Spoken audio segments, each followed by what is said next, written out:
Yoshi is the lovable green dinosaur who was stuck by Mario's side for several years, but have you ever sat and pondered if you actually know the creature? Before you get too close to Yoshi, learn some weird facts about the character, including his strange diet and an association with the devil himself. What did you do, Yoshi? Before you watch, click subscribe. You'll join our notification squad and be the first to know of new content. And now, enjoy 5 weird facts you never knew about Yoshi. Yoshi born with the devil.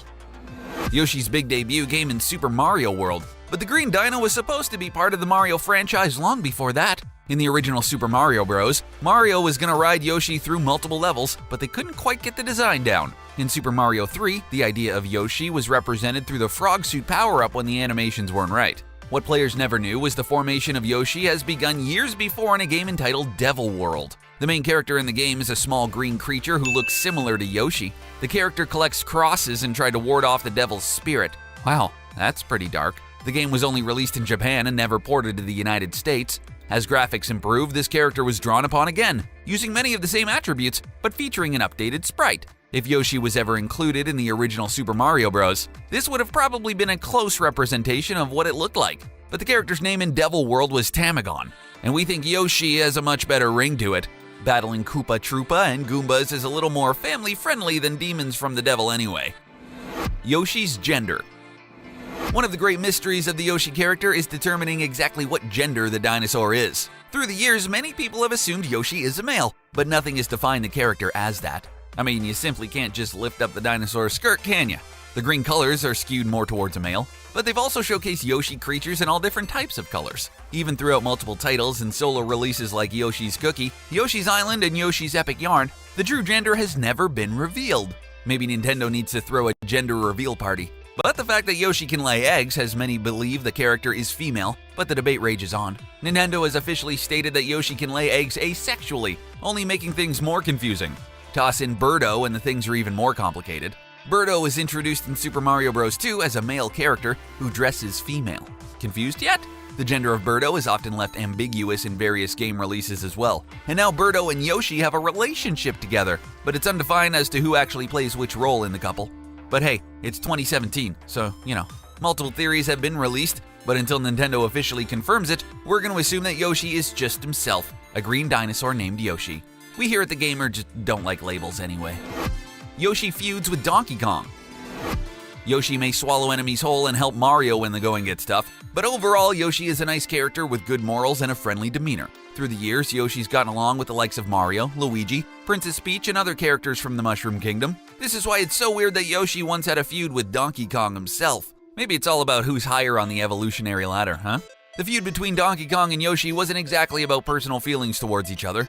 It was more of a battle between game developers with different styles in mind. When Donkey Kong Country was getting developed, Rare relied on pre-rendered graphics which gave the game a nice 3D effect. Yoshi's designer, Shigeru Miyamoto, wasn't a fan of these graphics and went so far as to present Yoshi's Island with simplified graphics, which even included crayon-drawn designs and styles. Not only did both games feature clashing styles, but both had references to the other characters. Yoshi was featured in the pre-rendered graphics, and Donkey Kong showcased a 2D drawing. Naturally, the evolution of gaming continued on as both characters made amends and entered the true 3D world, starting with the Nintendo 64 and continuing all the way to the Nintendo Switch.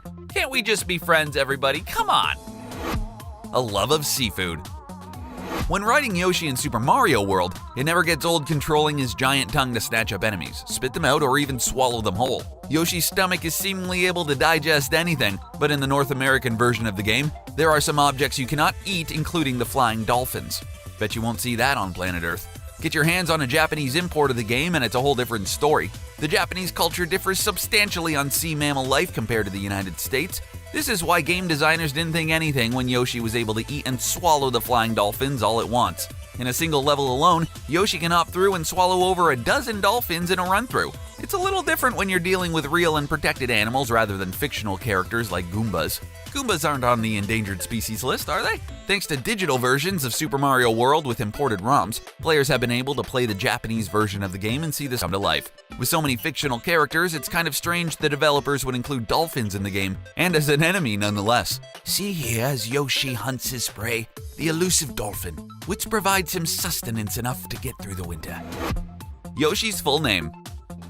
Names have always been tricky in the Super Mario universe. We all know how Princess Peach was once known as Princess Toadstool, before settling on the fruitier option instead. For many, Yoshi's always been known as Yoshi, but it's actually a mere nickname. For the sake of marketing, character selection screens, and other overall frustrations, Yoshi is used a majority of the time. His actual true name is T. Yoshisaur Munchakoopas. We're not making this up. That took me a couple takes to read, too.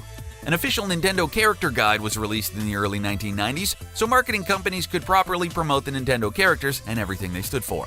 It was in this little booklet where Yoshi's real name was revealed. Much like Yoshi eating a bunch of apples. It's a mouthful, but it's pretty interesting to hear the full name.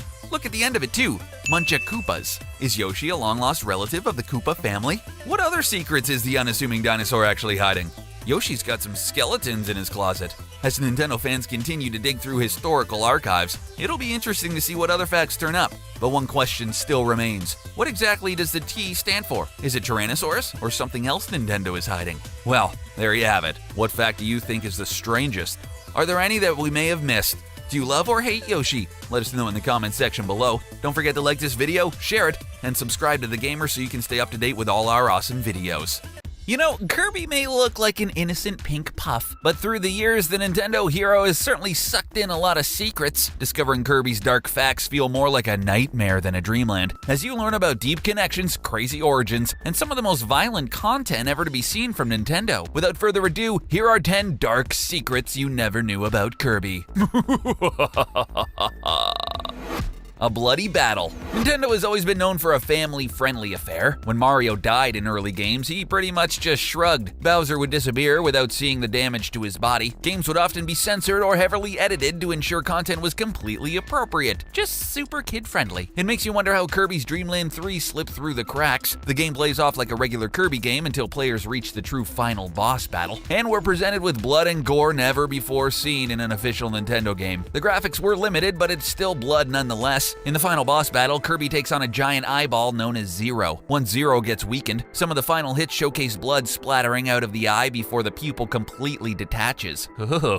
Every hit after that delivers extra squirts of blood before Kirby finally delivers his final blow. It's like a Tarantino movie or something. Despite all the blood, the original game was released with a rating of E for everyone. Future releases of the game had the ratings changed and altered. For example, in the release of Kirby's Dream Collection Special Edition, Kirby's Dream Land 3 received a rating of E10+, meaning that it was only recommended for players over the age of 10 due to the bloody nature. Imagine how graphic it would look like with an updated 3D release, rated M for mature.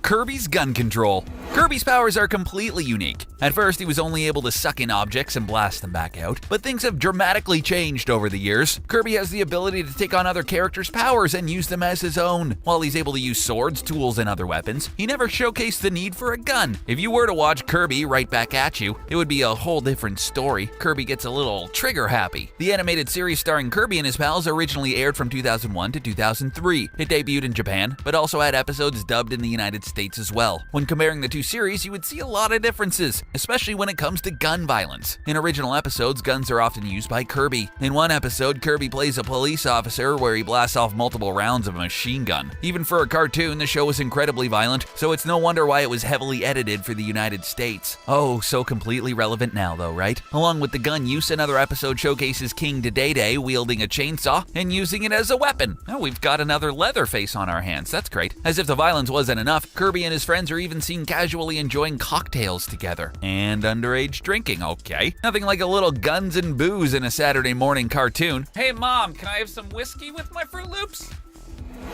Kirby hates Link. Kirby seems to get along with a lot of his extended Nintendo Universe friends, but this wasn't always the case. Long before Kirby participated in Super Smash Bros. Battles, he was waging war against one of Nintendo's most beloved heroes, Link. In 1993, the Game Boy game The Legend of Zelda: Link's Awakening was released. In the adventure title, Link battles his usual foes and makes his way through typical dungeons, but a big surprise comes in one of the castles. As Link makes his way through one of the corridors, he comes across a familiar-looking face. Well, it's Kirby himself! Don't get too too close though, because this version of Kirby isn't friendly. He will use his powers to swallow Link whole and then spit him back out with damage applied. Luckily, Kirby can be fought off and killed with a few swings of the sword. Yeah! Fans in the United States were upset by the evil version of Kirby and actually referred to him as Anti-Kirby, even though his character name in the original Japanese release refers to him as just Kirby. Oddly, the Kirby character only appears once in the game, and there's really no explanation for him being there other than to torment Link and cause a little extra trouble on his journey. His appearance is even more evident in the Game Boy Color version of the game.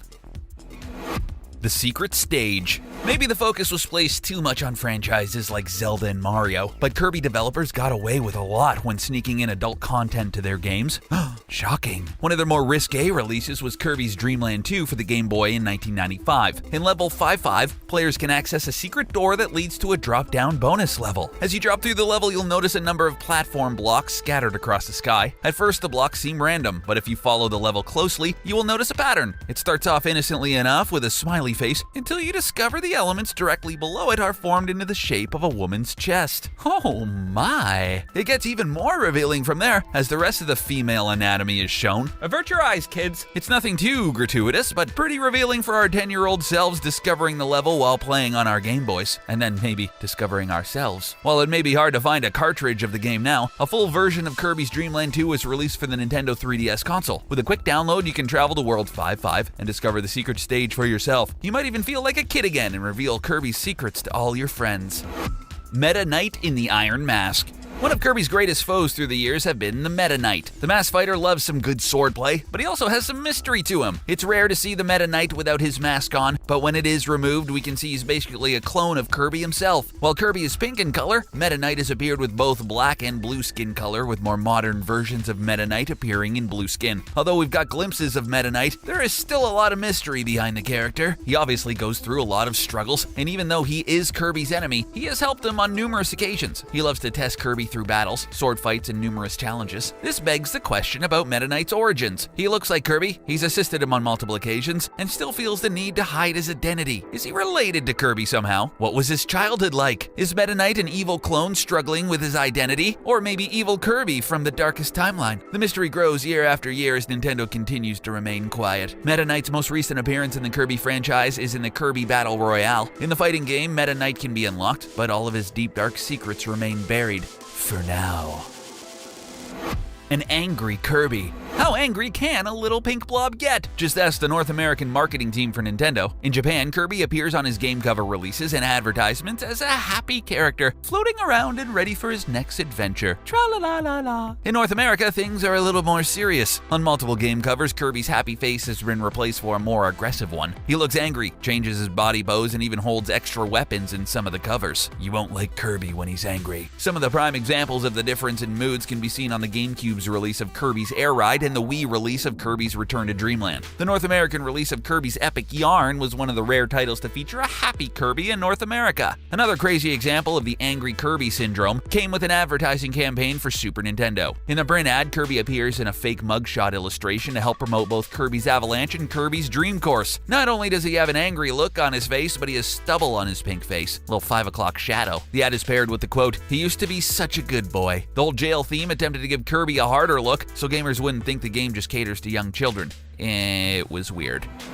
A competitive advantage. Super Smash Bros. Was one of the most inventive ideas Nintendo could create. Mixing different series like Mario, Star Fox, Pokemon, and Kirby created a great world, addictive gameplay, and awesome multiplayer options. When first glancing at some of the massive rosters in the Super Smash Bros. Series, you may think that characters like Link, Mario, or Samus are the most powerful. Once the tiers are broken down, this isn't the case at all. In multiple versions of Super Smash Bros., you can find Kirby and other Kirby characters near the top of the performance test. Meta Knight's role in Super Smash Bros. Brawl puts him in his own tier because he's so powerful and strong in the game. Meta Knight is so strong in the game, he's actually banned from many tournaments because of his unfair advantage. Kirby is nearly just as high, causing lots of damage to his opponents and enemies in matches. His only drawback is that he's a light character who is easily sent flying across the map. Think it's a random draw and some lucky powers? It was actually all done on purpose. The creator of the Kirby games, Masahiro Sakurai, is also the developer of Super Smash Bros., and his love for the Kirby characters has clearly been transferred into Super Smash Bros. In reality, there are a lot of other characters with more strength and power than Meta Knight, but he's still built as an unstoppable monster for Super Smash Bros. Brawl. It's just totally unfair, really. Kirby the Detective. Other countries do a lot of strange things with Nintendo characters. While video game content typically remains the same from country to country, it varies a lot differently when characters are used in print. For the German edition for the Nintendo Fan Club, Kirby was introduced as a tough detective in a comic series. Wait, what? With no explanation, Kirby started taking on a ton of different cases, each one with a noir theme and some very dark subplots. While doing work in his office, it wasn't uncommon to see Kirby pull out a cigarette and have a puff or two. Don't the illustrators know how much blowing power Kirby would lose due to extended smoking? Plus, it would stunt his growth. Looking closely at comic panels, you can spot even more questionable items. There's a whole ashtray full of cigarette butts, making Kirby look like a chain smoker. Next to that is a shot glass with a bottle of hard liquor. It could be whiskey or something else, but it's definitely not Kool-Aid. Another surprising part of the comic is the introduction of Susie, Kirby's female companion, who's never been seen in the games. Susie looks similar to Kirby, with one defining difference being the bow attached to her head. That's really all you need to make somebody a female in Nintendo. The full detective case was released in 1996 as a whole comic book in an issue of the German Club Nintendo magazine. The magazine was never released in other countries, but copies were obtained, scanned, and shared online. Thanks, Internet!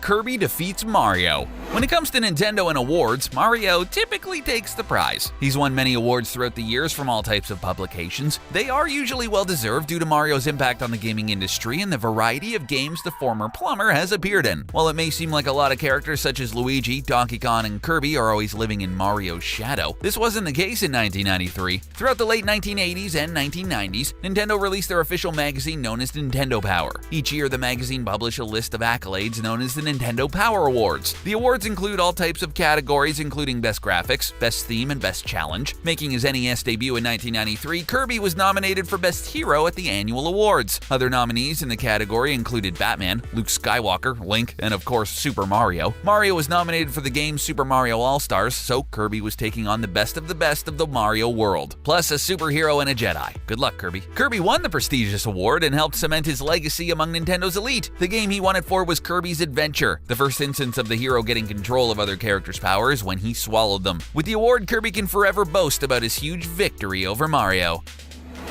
Kirby on steroids. Kirby may balloon up when he sucks in air, but his statistics have been pretty clear since the beginning. The pink creature only stands around 8 inches tall. While the short character design works for all of Kirby's solo games, it's a little bit different when it comes to other titles. For example, in Super Smash Bros., how can the 8-inch tall Kirby stand toe-to-toe with other characters like Pikachu? The answer seems pretty simple. Kirby has taken some type of growth hormone. Unless he's stealing mushrooms from Mario, Kirby is involved in some type of underground steroid ring. No wonder his rankings are so high in the games. Nintendo has never really provided an explanation for his size difference, other than relying on players to suspend their disbelief. It is a video game after all. This would make a little sense if Donkey Kong and Bowser didn't appear as big as they do in the games. Something's up with Kirby because if he did appear true to his size, he would get crushed like a bug from the competition. If he were to appear in Mario and Sonic at the Olympic Games, the Olympic Committee would definitely be opening some sort of investigation on the hero. Here, Kirby, pee in this cup. No matter how Kirby got his size, he has been an integral part of the Super Smash Bros. Franchise and will continue to battle in his meteor form.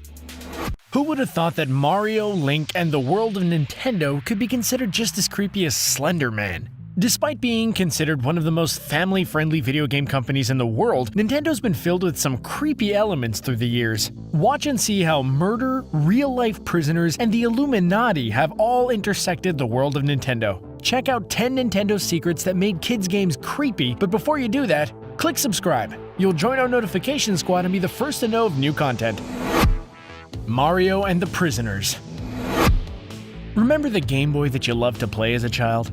It was likely made by prisoners. Nintendo has a long history of using prison labor to create some of the most beloved merchandise by children. Imagine owning a game or device that was actually built with the hands of a murderer. Their labor went beyond games. It also included toys, stuffed animals, board games, and a plethora of other Nintendo products. The prison program started in the 1980s, and Nintendo spent years trying to cover up this fact, but have admitted to the actions in recent years. One of the disturbing parts of the whole situation is that many of the workers are on the sexual offenders registry list. It's hard to picture someone that may have committed crimes against a child is now making them happy by building and packaging a variety of electronics and toys. Honestly, just saying that kind of makes me sick. Not only did prisoners get their hands on children's merchandise, but they actually got paid to complete the labor. And here you thought that the Koopa clan was the evilest part of Nintendo. Creepy eyeballs. Nintendo has a long history of showcasing a creepy world of eyeballs. There have been many cases where eyeballs have been used as an evil part of a Nintendo game. One of the scariest parts of Super Mario 64 featured a giant eyeball that rolled through a haunted house level. The intense music that accompanied the rolling eye only made things worse. Mario Party 8 had the disturbing eye brawl minigame that sent players into the deep woods to do battle with a collection of floating eyes. The ominous eyes lacked the same whimsical factor and fun that other minigames in the series featured. When a player lost in the level, they would be surrounded by a collection of miniature eyeballs that would circle and haunt characters. Rumors have persisted for years that the single eye symbolism featured in Nintendo games is directly associated with the Illuminati. Another example comes from the Nintendo 64 controller. The middle grip and analog stick is said to be designed off the Illuminati eyeball placed inside of a triangle. Either way, those games could give you nightmares. Pales in comparison to the horror stories of the Mario Party palm blisters if you ask me though. The all-seeing Xatu. The massive world of Pokemon is filled with all types of powers and abilities. There's strength, water abilities, and electrical powers among others. One of the strangest abilities comes from a mystical Pokemon named Xatu. Xatu is an all-seeing Pokemon with a calm demeanor that stays completely silent no matter what is going on. He doesn't yell out Pika Pika or feature some type of cool mutating action. The bird-like creature has a depressed look on his face and spends his days just staring at the sun. You'd be lucky if you even saw Xatu blink. The reason for this, Xatu can see everything in the past and the future. Various Pokemon trainers have used Xatu to give messages in the past or to see grim views of the future. He uses his psychic abilities to do battle with other Pokemon, but when he's not battling, his visions cause a lot of disturbances. This includes all of the terrible tragedies in the world and even your own death. I've known that Pokemon was dark even way back when I got Pokemon Blue for the first time, but it just never ceases to amaze me. Well, good luck playing with them, kiddos. Donkey Kong was beat up.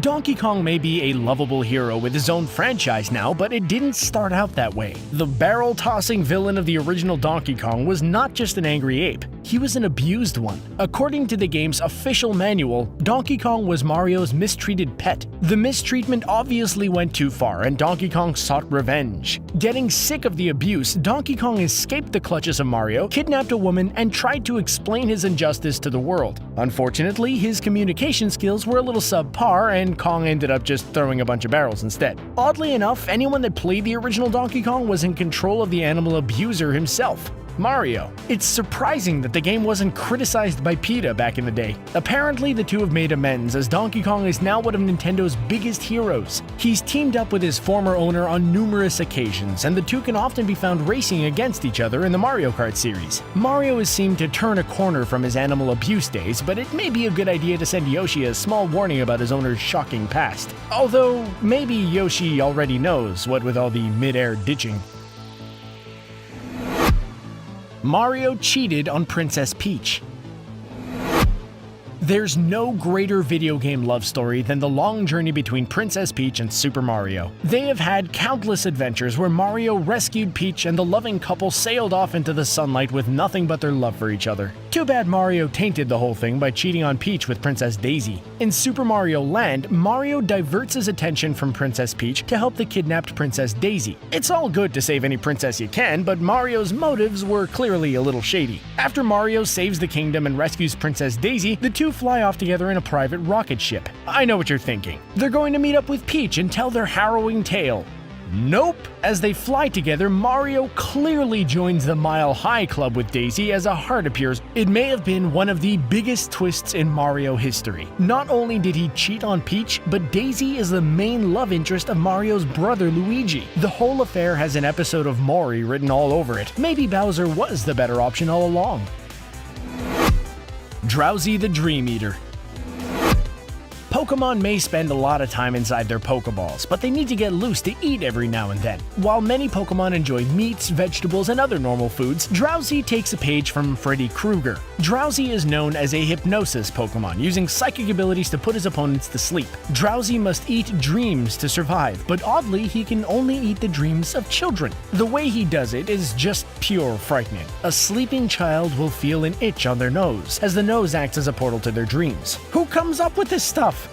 Drowsy remembers every single dream he eats, making him even creepier for the massive invasion. As if eating dreams wasn't scary enough, Drowsy is incredibly scary to look at. He looks like a mutated tapir, complete with 3 clawed toe things in each hand. Drowsy has been featured in multiple Pokemon games, along with movies and animated specials. When there aren't enough dreams, Drowsy suffers through terrible nightmares. Maybe you should save Drowsy for daytime gaming only. Or maybe just don't use the creep at all. Mario kills mushroom people.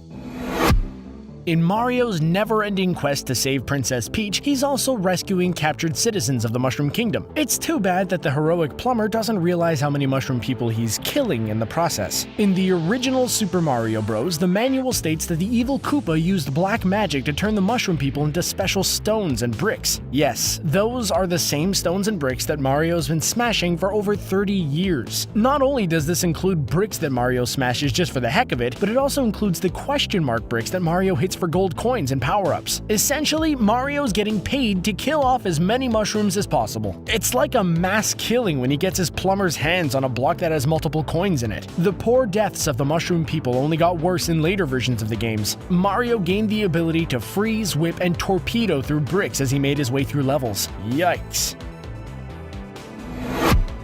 Cubone's skull origins.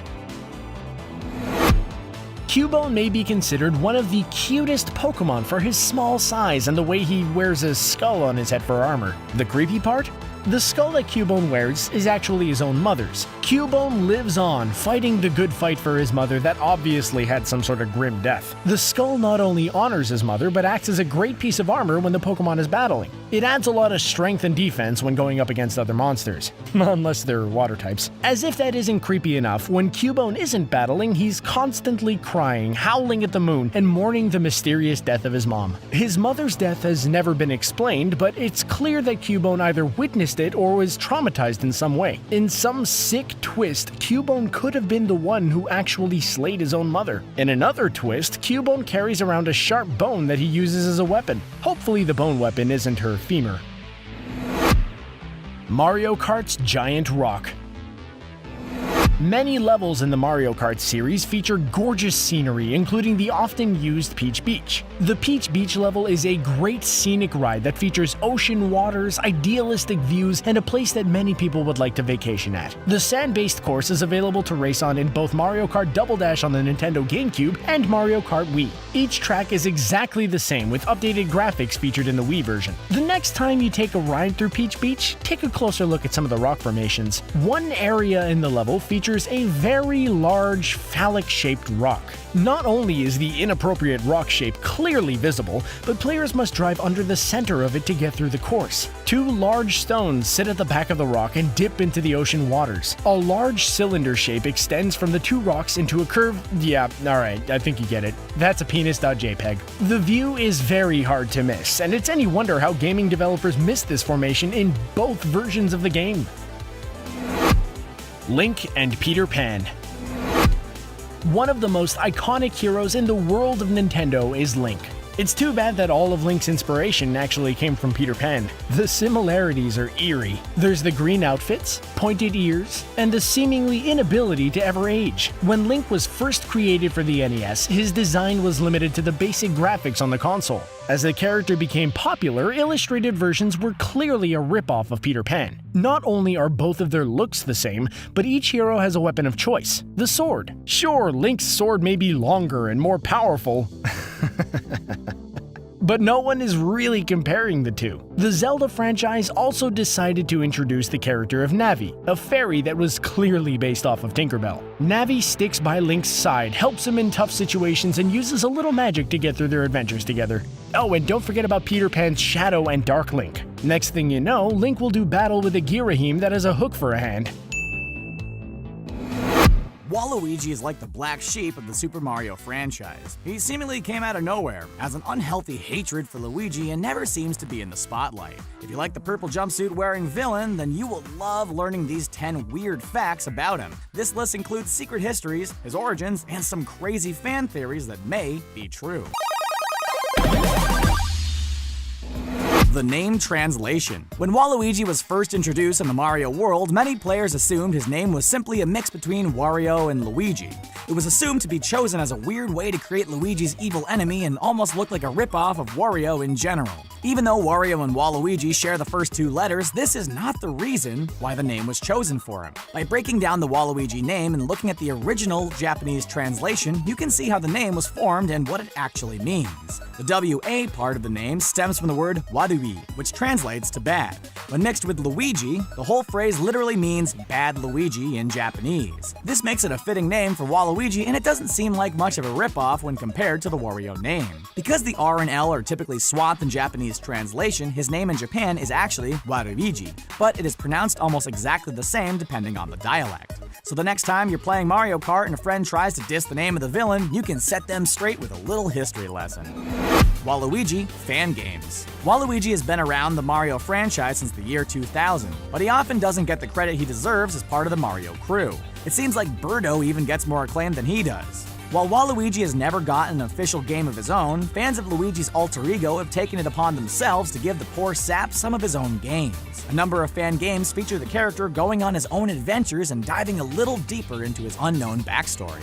One of the more in-depth games available is known as Psycho Waluigi. The game sticks true to Mario's side-scrolling history and presents Waluigi with psychic powers he received after getting hit on the head. The game moves smoothly, features Waluigi at his finest, and is a fun-filled adventure Mario purists would love. Using his powers, players can pick up all types of objects and haul them across levels as Waluigi finally gets the glory that he deserves. Oddly, Waluigi is also available in an edited ROM of The Legend of Zelda: Ocarina of Time. He replaces Link for the whole adventure as you use him to travel through dungeons, battle with a sword, and complete the classic game. Waluigi's age. When comparing Waluigi and Luigi side by side, it looks like Waluigi has at least 10 years on the little guy. Unfortunately, this is not the case at all. Many fans aren't aware that Waluigi and Luigi are the same exact age. This little tidbit of news was randomly placed on the trophy screen in Super Smash Bros. Melee and has had fans speculating ever since. Does this mean that Waluigi and Luigi are long-lost twin brothers separated at birth? Was Waluigi some type of crazy side effect of an attempt to clone Luigi? Did Luigi book the local Chuck E. Cheese every year when Waluigi was trying to plan a birthday and the jealous rage turned him evil? Maybe one day Nintendo will reveal the truth, but in the meantime, we can only speculate. In the same little bit of information, players also learned Wario and Waluigi are most likely not related at all. Many people assume that they were evil brothers, but this has never been confirmed by Nintendo. It makes you wonder why Waluigi is so true and loyal to Wario through all these years. A true Waluigi backstory could shed some light on the mysterious character, his true connection to Luigi, and what exactly Wario holds over him for all these years. A perfect tennis partner. The debut of Waluigi didn't come as a surprise enemy to Mario or have him featured in some sort of crazy evil plan involving the kidnapping of Princess Peach. Waluigi made his debut in the world of Mario simply because Wario needed a tennis partner. That's right. The short and powerful shots of Wario needed something to counteract with, and that's why Waluigi was created. His tall and lanky features made him the ideal partner to Wario in 2000's Mario Tennis because they could complement each other on the court and help out whenever needed. Waluigi often sticks to his tennis roots, but it's pretty sad the supposedly evil villain was only called into play when the action got tough on the tennis court. During the cutscenes showing his debut, not even Luigi was scared of the poor guy. Towards the end of his introduction, Luigi simply states he's not afraid of him. Just when it can't get any worse, Bowser shows up, knocking Waluigi and Wario out of the way, making them look like nothing compared to his size and power. Tennis wasn't the only sport Waluigi could excel at. He also appears in Mario games featuring basketball, soccer, baseball, and dozens of party games in the Mario Party series. Waluigi's Stolen Island. Despite getting a lot of backlash from fans after his debut in Mario Tennis, Waluigi forged on, trying to make his mark on the Mario universe. One of his best chances to do this was in Mario Party 3. The party game features a lot of Waluigi, and the character actually gets his own game board that players can unlock at the end of the game. The game board is actually a whole island dedicated to Waluigi. It features purple color schemes, images of Waluigi, and plenty of adventures for players to reach on the island. By looking at all the various details in the island, it's clear that Waluigi is moving in and he probably stole the property from his arch-enemy, Luigi. There is a huge Waluigi hammer featured near the top corner of the island, which has crushed an entire house. The front side of the house features Luigi's name on it. Just above this, Waluigi is towing his own house onto the island. Maybe this explains Luigi's absence in Super Mario Sunshine. While Mario was vacationing on one island, Luigi was back on his, dealing with property deeds in a legal effort to get Waluigi evicted off of his personal property. An upside-down L. Wario's hat already features a W on it, and Luigi's hat features an L, eliminating some of the options of Waluigi's apparel design in the Mario games. This is one of the reasons that game designers decided to stick him with an upside-down L. While the upside-down L makes sense in reference to Luigi's alter ego, fans of the character have other theories as to what the letter actually represents. Instead of being an upside-down L, many people point to the Greek alphabet and the letter gamma. When diving deeper into the meaning of the letter gamma, it's easy to tell the Waluigi has some similar attributes to the gamma distribution. This function can get complicated, but it basically boils down to creating random events and causing chaos at random times. The symbol can represent Waluigi's efforts to disrupt the norm, create problems, and serve as a variable no one expects. If this is the case, maybe the origin story of Waluigi is much deeper than anyone thought. He could be the key to the whole Mario universe and have secrets players have only begun to explore in various games. Then again, it may just be an upside-down L.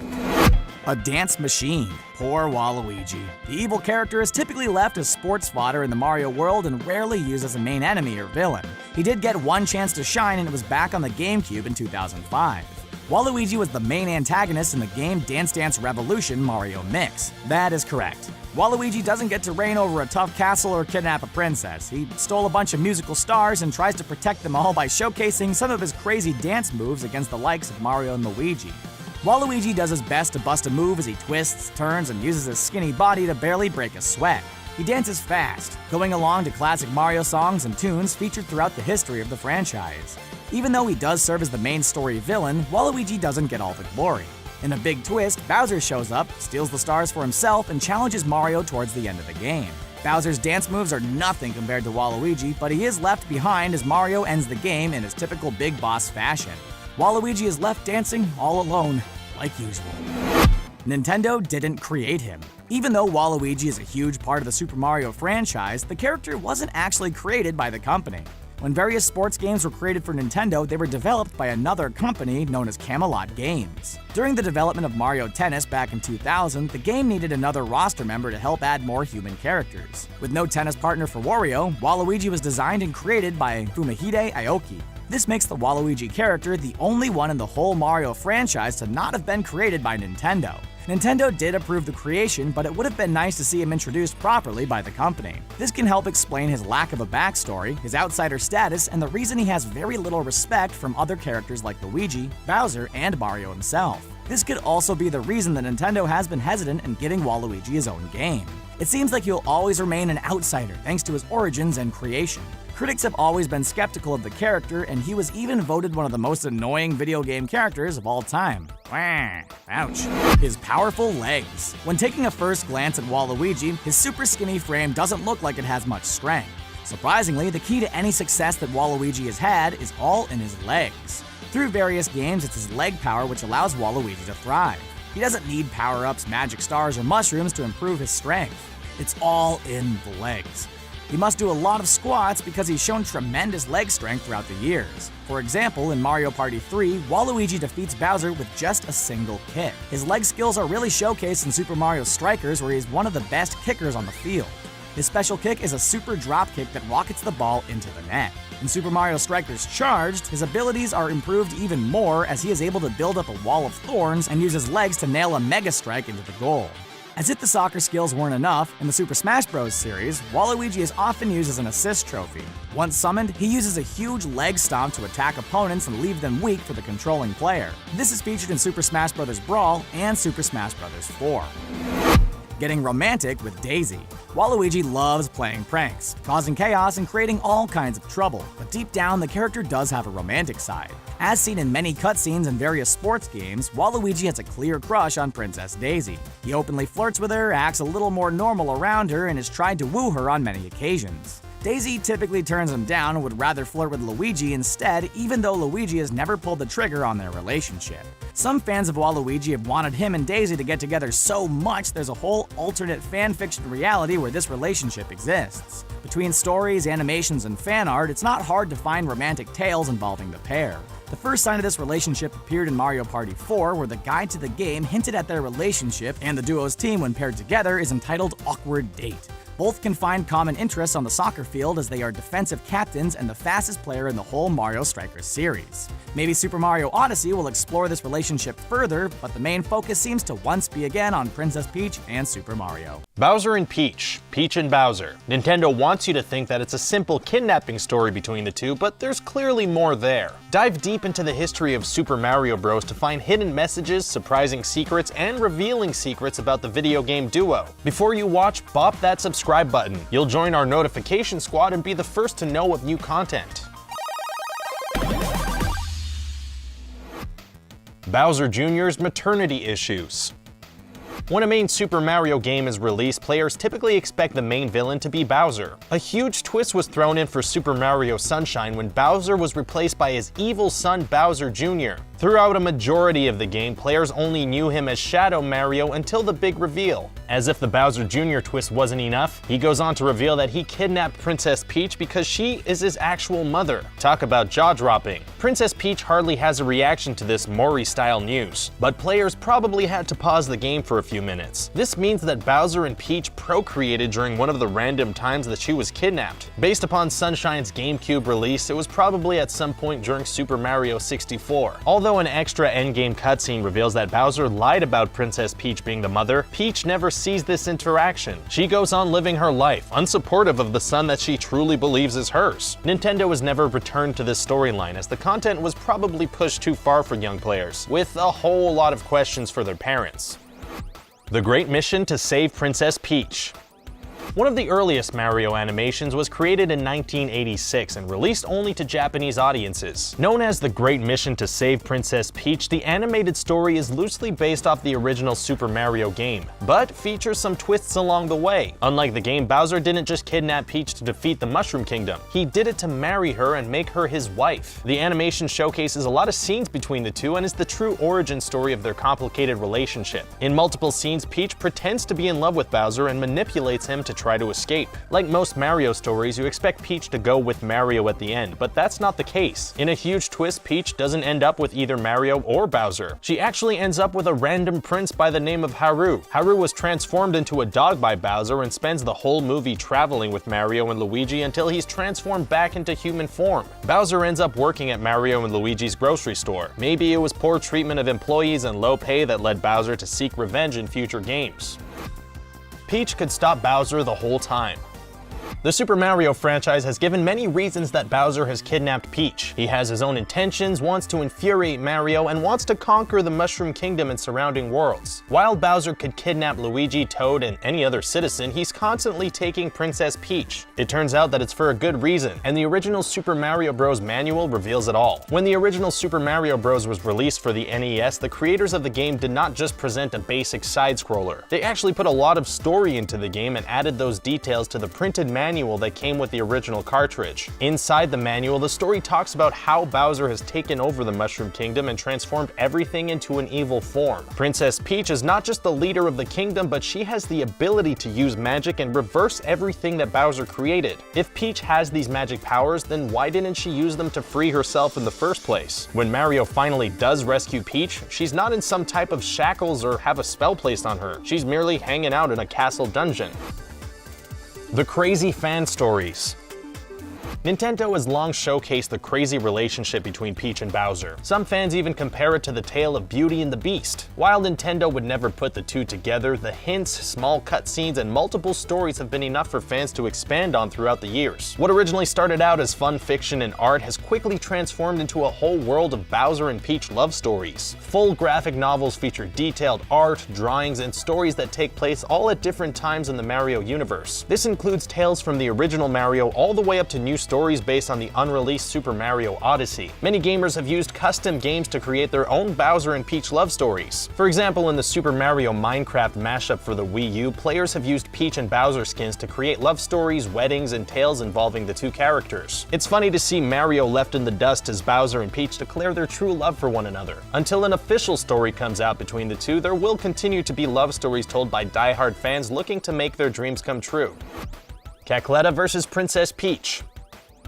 No matter what type of Mario game it is, Bowser will find a way to kidnap Princess Peach. This includes his evil days in the original Mario and up through the more modern releases. Bowser's done this as a 16-bit evil genius, a giant monster, and even as an evil lord of minigames through the Mario Party series. Unbeknownst to lots of fans, Bowser has also kidnapped Peach in the form of a woman. That's right, in the Nintendo DS RPG game Mario and Luigi Partners in Time, the two heroes encounter a form of Bowser they've never seen before. When Bowser joins forces with a witch named Cackletta, their two bodies create an evil creature known as Bowletta. The female creature is just as obsessed with Princess Peach and kidnaps her in the game. Bowletta even falls smitten for a second version of Peach as Luigi dresses as the princess so that he can create a distraction and save the real Peach. The whole thing is extremely odd and hard to process. It would have been crazy to see the Bowletta character try to force Peach's hand in marriage. At least someone would want to marry her. We're talking to you, Mario. Peach holds Bowser's diary. Bowser's always been seen as the evil one in the Mario series, but maybe we haven't seen it enough from his side. Sure, he's taken over kingdoms, done a lot of kidnapping, and is essentially a fire-breathing pyro, but Bowser has been the victim on a few occasions. One of these times, the offender was actually Princess Peach. In the 2001 Nintendo 64 game Paper Mario, Peach embarks on a mission that really invades Bowser's privacy. While sneaking across his castle, Peach stumbles across Bowser's diary. Instead of leaving it where it belongs, she flips open pages and starts reading entries out loud. Wow, a major codebreaker there. It doesn't justify multiple kidnappings, but she does end up reading a lot of Bowser's inner thoughts. While invading his privacy, Peach learns that Bowser didn't like his dinner, has a crush on her, and learns about some secret stars located in the castle. When an option comes up to read the journal, it only includes read or a little more. There's no option to put the journal away and respect the man's privacy. A very disappointing move there for the princess. Hopefully Bowser doesn't find out about the invasion, or Peach may find herself kidnapped a couple more times. Peach's hidden powers.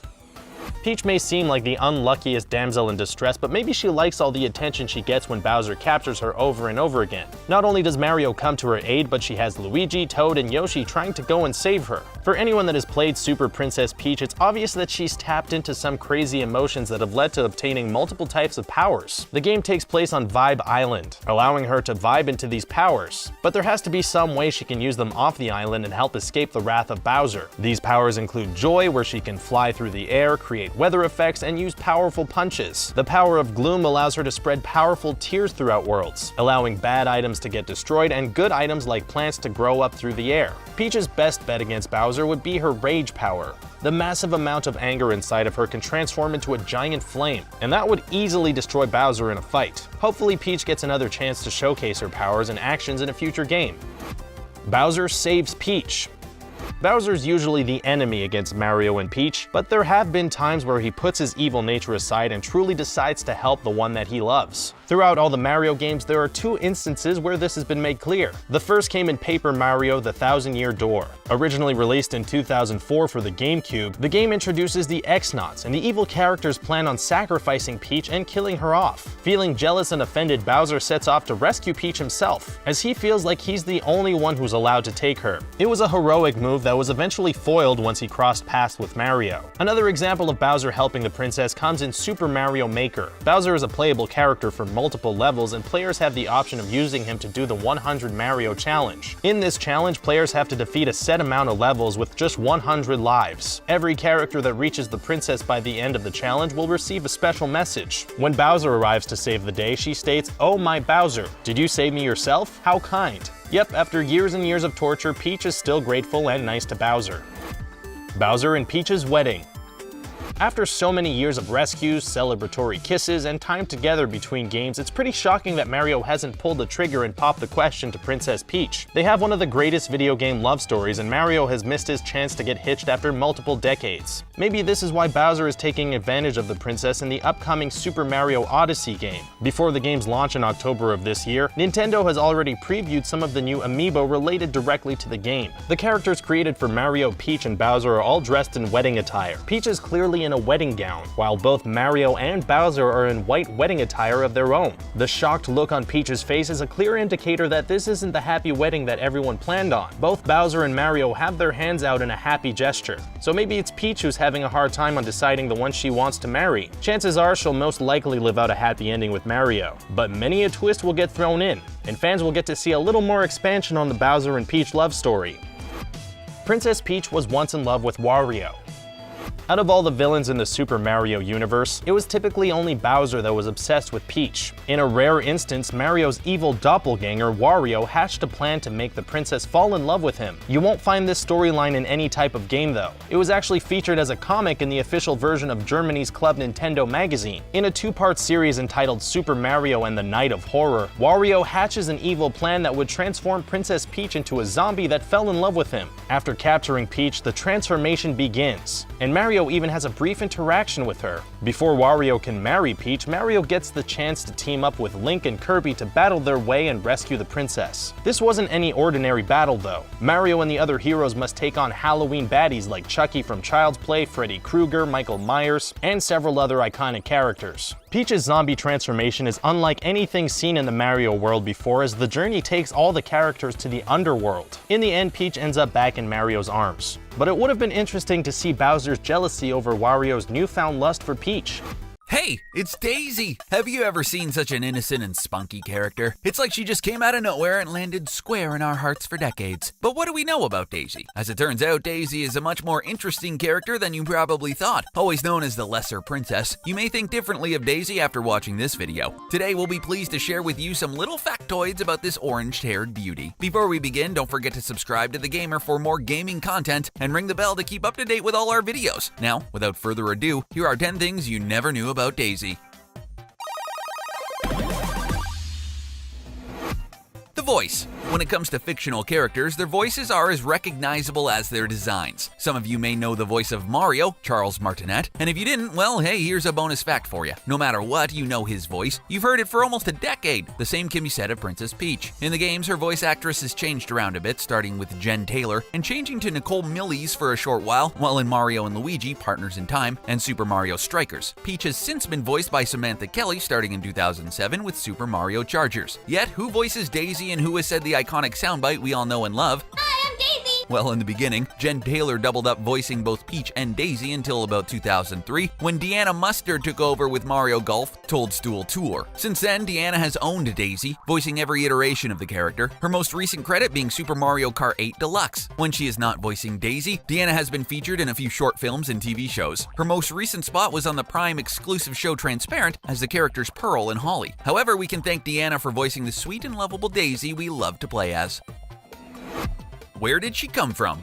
So Peach has been called Princess Toadstool in the past and has ruled over the Mushroom Kingdom. With all that we've seen in the Mushroom Kingdom, what left is there? Daisy is called Princess Daisy for a reason, so she must have a kingdom, right? Well, you could be correct, dear viewer. She is the ruler of Sarasaland. This far-off land is broken up into 4 different kingdoms and is separate from the Mushroom Kingdom, but exists in the same universe. So have we ever been to Sarasaland? Yes, we have actually. We first saw this mythical place in Super Mario Land, which was released for the Game Boy back in 1989. In the game, Mario jumps to save the land of Sarasaland from the evil Tatonga, who kidnaps Daisy and hypnotizes the otherwise peaceful people into attacking Mario, serving as the game's enemies. So in this game, set in a world that is not the Mushroom Kingdom, Mario has to defeat a villain who is not Bowser and save a princess who is not Peach. So while it's technically different, it's essentially the same as every other Mario game to date. Nevertheless, Sarasaland is a pretty amazing place, and the name even comes from the calico textiles Portuguese traders would take from India to trade with Japan during the Edo period. These textiles were very popular and known as the Portuguese name Sarasa.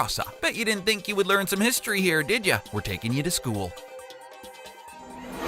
When did she arrive? So you might be asking, well, obviously she was first introduced in 1989 when Super Mario Land was released. We know we just got done talking about it. However, in that game, Daisy was an NPC, so she was introduced, but gamers were not able to play as her until much later. After Super Mario Land, Daisy was shelved for a while. She made some cameo appearances in other Nintendo games like NES Open Tournament Golf and Super Mario Bros. Paint. However, it wasn't until Mario Tennis where Daisy would be back and as a playable character. Nintendo was coming out with arguably one of the greatest systems in the company's history, the Nintendo 64, and for this console they needed a new line of Mario games to show off the capabilities of the console. Back when the game was in development, Camelot, the developers of the game, were having trouble coming up with some suitable characters for a tennis game. Nintendo suggested they use Daisy because she was human, just like Mario, Luigi, and Peach. I guess the developers needed more characters with opposable thumbs. Since then, Daisy has managed to make it into every Mario spin-off game, which includes Mario Kart, Sports, and Mario Party games. In fact, Daisy's been over 60 games to date, coming in second for the most games a female character has starred in. Who's first, you ask? Well, of course, it's Princess Peach. Sorry, Daisy, you can't win them all.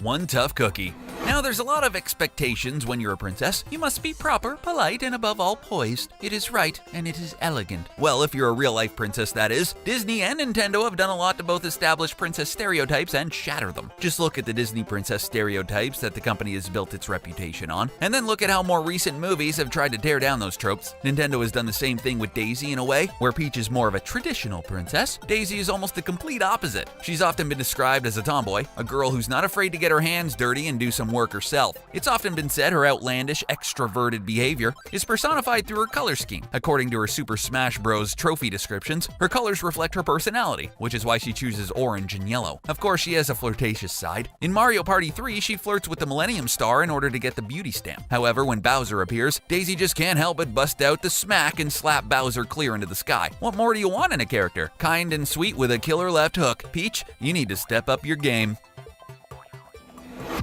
Someone to hold at night. Nintendo is nothing if not conservative with public displays of affection. I mean, for decades now, Mario has been risking his life for Princess Peach and hasn't gotten so much as a kiss for it. Nothing major, just a kiss. Is that so much to ask for? In any case, while the eternal struggle of will they or won't they goes on with Peach and Mario, Daisy's been enjoying the company of another Mario bro. It's no secret to anyone who's played a Mario game that Daisy and Luigi are a pretty established couple, but where did it all begin? Well, it started when Daisy was just a background NPC in the 1991 NES Mario Golf game. Daisy was Luigi's caddy in the game. In Mario Tennis, during her victory pose, she waves to Luigi saying, "Hey, sweetie." Normally, this would not raise a significant concern with Western audiences since sweetie is a common nickname for people. But in Japan, forget it. You might as well tell them you're going steady. Perhaps the most overt display of Luigi and Daisy's relationship is in Mario Kart on the stage Luigi's Circuit. A large statue of the two can be seen dancing, seemingly having the time of their lives. Mario can chase Peach until the end of time, but it looks like Daisy and Luigi are happy together, dancing the night away. You go, Luigi!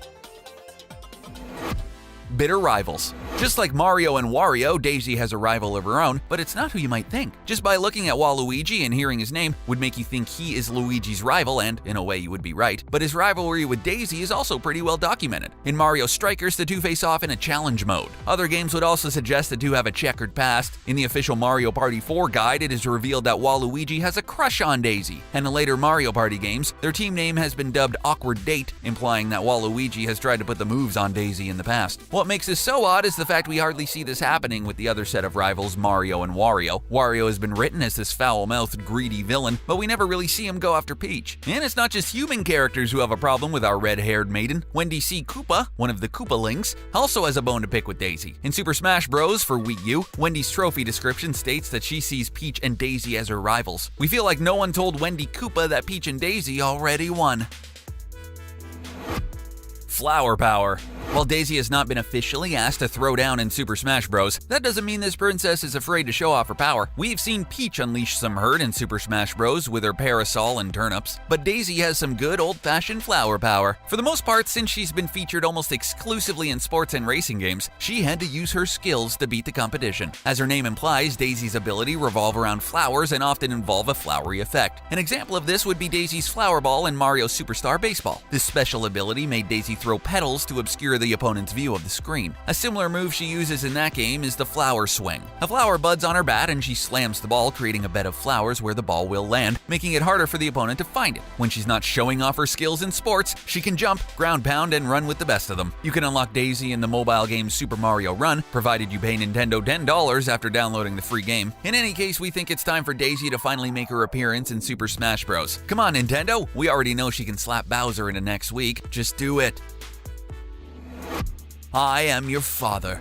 Now, most of the Mario canon was created by Shigeru Miyamoto, the father of all things we love about Nintendo. He helped create Mario, Donkey Kong, Zelda, and so many more, but did he create Daisy? Surprisingly, no he didn't. The honor goes to Miyamoto's superior and mentor, Gunpei Yokoi, who worked as Nintendo's head engineer back in the late 80s. Gunpei wanted to recreate Miyamoto's Super Mario Bros. For the Game Boy in a new land separate from the Mushroom Kingdom. Things were different back then for Nintendo. The Game Boy was still a ways off, and the last handheld system the company made was the Epoch Game Pocket computer. Ever heard of it before? No? Well, that should tell you how it went. Yokoi was not going to give up though. He was determined to help make a new system and a lineup of games to put Nintendo on the map in the handheld division, which at the time was dominated by Game and Watch. Well, the story really speaks for itself at this point. The Game Boy came out with a power pack of games including Tetris, Metroid, Kirby, and Super Mario Land, which included Daisy. While we're not saying the Game Boy's launch would have been ruined if Daisy was not included, we need to give credit where credit is due. Thank you, Gunpei Yokoi, for giving us Princess Daisy to enjoy for years to come.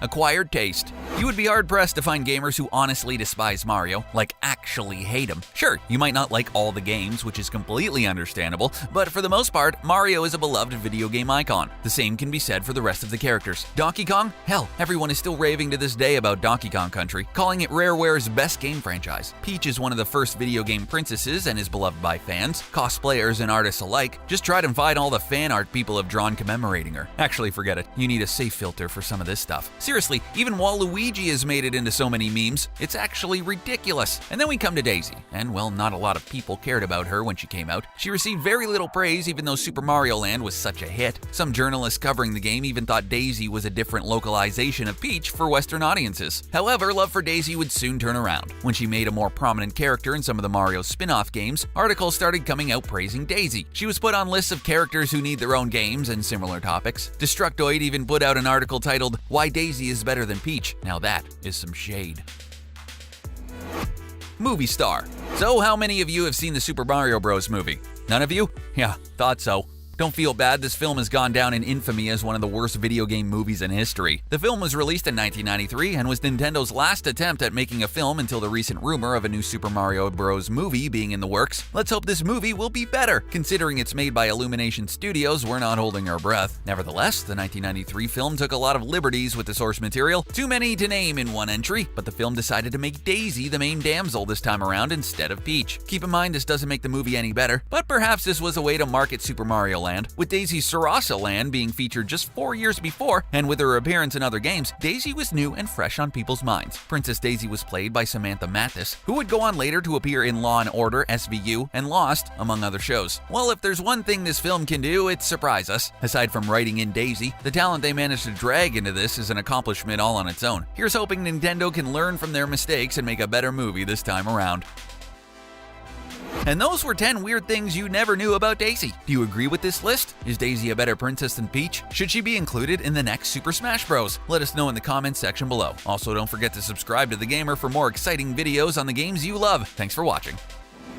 Wario is the character we all sort of love to hate. He really doesn't have a lot of endearing qualities to make him well-liked, and the fact that he's the polar opposite of our plumber hero Mario doesn't help matters. He's a character that doesn't get a lot of love, and rightfully so. Join us as we take a look at 10 weird facts you probably never knew about Wario. Wario is not Mario's evil twin. It's pretty easy to see why people get the history of Wario mixed up. It's also easy to see how people may actually think that Wario and Mario are siblings, unless you're really into the backstories of the characters of Nintendo. Although Wario is the fatter and more self-absorbed version of Mario, they are not in fact twins or brothers at all. Wario was introduced to the world of Nintendo in 1992, and he was originally designed as an arch-rival to Mario because, well, let's face it, fans could only do so much with Mario and Bowser, so there needed to be a new villain. As it was revealed, Wario was Mario's greatest rival in their childhood through the Super Mario Kun manga and other various comics. Their rivalry became a major theme, and it was also mentioned in the instruction booklet of Super Mario Land 2, 6 golden coins. The Nintendo Power magazines occasionally stated Mario and Wario were cousins, but there's been no confirmation, and it could also been a mix-up in translation. It wouldn't be the first time this happened. It all stems from his journey of Mario's popularity at a young age, and his competitive nature makes him one of the greatest nemesis to Mario. Wario inspiration came in 1985. 7 years before he was designed. We're sure there wasn't just one place which created the inspiration for the masterpiece known as Wario, but what we do know is one strong possibility was from a character named Spike in a 1985 game called Wrecking Crew. He doesn't bear too much of a resemblance to Spike, but there's a strong chance their personalities are almost equal. Foreman Spike appeared in the bonus stages where he has to compete against Mario to collect coins, and after the first bonus round, Spike will begin to appear in some of the phases from the game Wrecking Crew. His weapon of choice was a golden hammer. Mario runs to the foreground while Spike runs around in the background, and instead of entering doors, he smashed them open and tries to knock down Mario. Mario was able to also knock Spike to the ground, but Spike could only be permanently defeated in the game if he was trapped by Mario. The instruction manual had no photo of Foreman Spike, but from the video game, you could get an idea of his appearance, and it wasn't quite what Wario would become 7 years later, but we can see the vague resemblance with the beard, crooked teeth, and yellow clothing he wears. Wario loves Peach. This one is probably not too weird, but really, when you stop to take a moment to think about it, it is. Wario has been in love with Peach for quite some time, but maybe not as much as he loves collecting gold coins and winning. The first time we're introduced to the idea Wario is a type of feeling other than loathing is in Mario vs. Wario, the Birthday Bash. Wario receives an invitation to Princess Toadstool's birthday, and he's determined to get Peach the perfect gift. He rushes off to buy her a Samus doll, because Samus is perfect for any true feminine hero, but unfortunately, when Wario arrives back at the store, he discovers someone with a big black mustache already purchased it. Wario believes the description fits Mario, so when he leaves, he grabs a creepy Jack-in-the-Box to take to the party. He unsuccessfully attempts to switch his creepy gift with Mario's a few times, and eventually does so. When Peach opens up his gift, she discovers sinister Jack-in-the-Box and throws it away in horror. This completely crushes poor Wario until he discovers Mario also got her a creepy Jack-in-the-Box, and it was actually Luigi who got her the Samus doll. Aw, sweet, sweet Luigi. Wario was introduced first in a video game, not a comic as some believe. As we're well aware by now, Wario didn't actually get his first appearance in a video game until 1992. We still think that's pretty shocking actually. It feels like he's just been a part of Mario for the entirety. He appeared in Super Mario Land 2, 6 golden coins. Great game. But here's a common misconception. Some still believe it was his comic book intro which gave him his fame, when in fact it was the opposite. This comic followed up the widely popular 12-part Super Mario Adventure comics, and the comic book arc was created to give him a past because it was so vague in the video game. Volume 44 of Nintendo Power, Mario vs. Wario, included his troubled past with Mario, although it all basically turned out to be a miscommunication. The comic showcasing Wario's past became so popular, another one was released featuring the character called Wario vs. Mario, the Birthday Bash. We're so happy to see Wario so well liked by his fans. He became a staple of the series, and it was definitely nice to see him get a well-deserved backstory, even if we are secretly rooting for him as closet Wario fans. Wario's backstory took almost a decade to flesh out. It's kind of weird to think about all the history between Mario and Wario, and where it begins is even stranger. Wario is a playable character in Super Mario Land 3, Wario Land, which was released in 1994, and then, in 1998, Wario Land 2 was released. There was a span of 4 years between these two games. We aren't going to count the attempt at a game in 1996 called Virtual Boy Wario Land, because it was a flog, although it was released a year prior to Wario Land 2 in 1995. There weren't enough differences in the 1995 game to really make it stand on its own 2 feet. The final game of the Wario Land series was Shake It in 2008, which meant altogether there were 8 games with Wario. And in every piece of these games, we were given just a small glimpse into Wario's life, but it took quite a long time to get there if you ask us. We're looking at a span of 16 years just to get into the enigma of Wario, but we feel like it was well worth the wait. Now we're just crossing our fingers some amazing development company will start working hard on either a Shake It remaster or a Wario Maker game to make our dreams come true.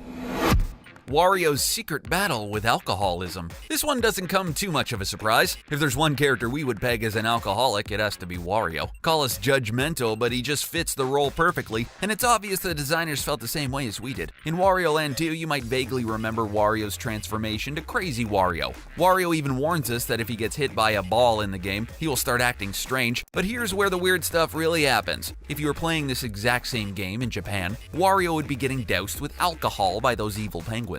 Apparently, using beer for the Western title was too much for children, but throwing what appears to be explosive bombs is okay. We'll ignore this and continue with Wario's alcoholism problem. Wario turns into a weird shade of purple and then becomes impossible to control when he gets hit with either the ball or the beer. He stumbles around on screen clearly being drunk and probably not acting as the best childhood role model. But who knows? Maybe Wario has changed his ways. After all, it only takes 1 beer to get this 308-pound guy drunk, so maybe these AA meetings have been working after all.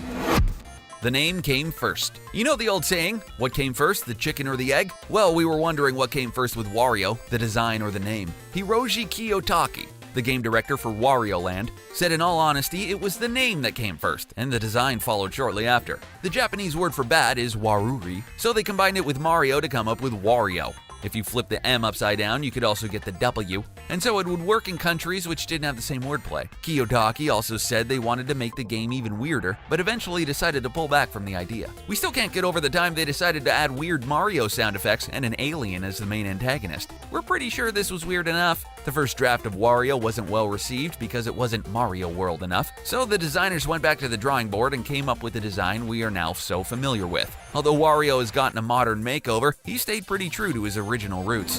Wario was planned as a playable character for Super Smash Bros. Melee. Do you know how awesome it would have been to have Wario as a playable character in Super Smash Bros. Melee? Instead, we had to sadly wait another 6 years for the release of Super Smash Bros. Brawl to get Wario as a choice. There was a poll for who would make the best newcomer in the second Smash game, and Wario was voted the third most wanted character overall with 66 votes. Unfortunately, both Peach and Bowser beat him out somehow. Peach would go on to tie Wario with 66 votes, and Bowser ended up with 169 votes to appear in Super Smash Bros. Melee. The choice was to leave him out because it would have been too many Nintendo newcomers in one title. However, Wario was referenced in the game since his colors can be seen on Mario. The only changes are his M is blue and the rivets and buttons were white. He was also his own trophy in the game, which could be unlocked by beating All-Star mode on a difficulty level without continuing. So even though fans felt a bit disappointed, including him in the next Brawl game definitely made up for it. Seriously, who didn't fall in love with his Fatal Smash form as Wario Man? All he had to do was consume garlic to turn into an insane, unstoppable anti-hero.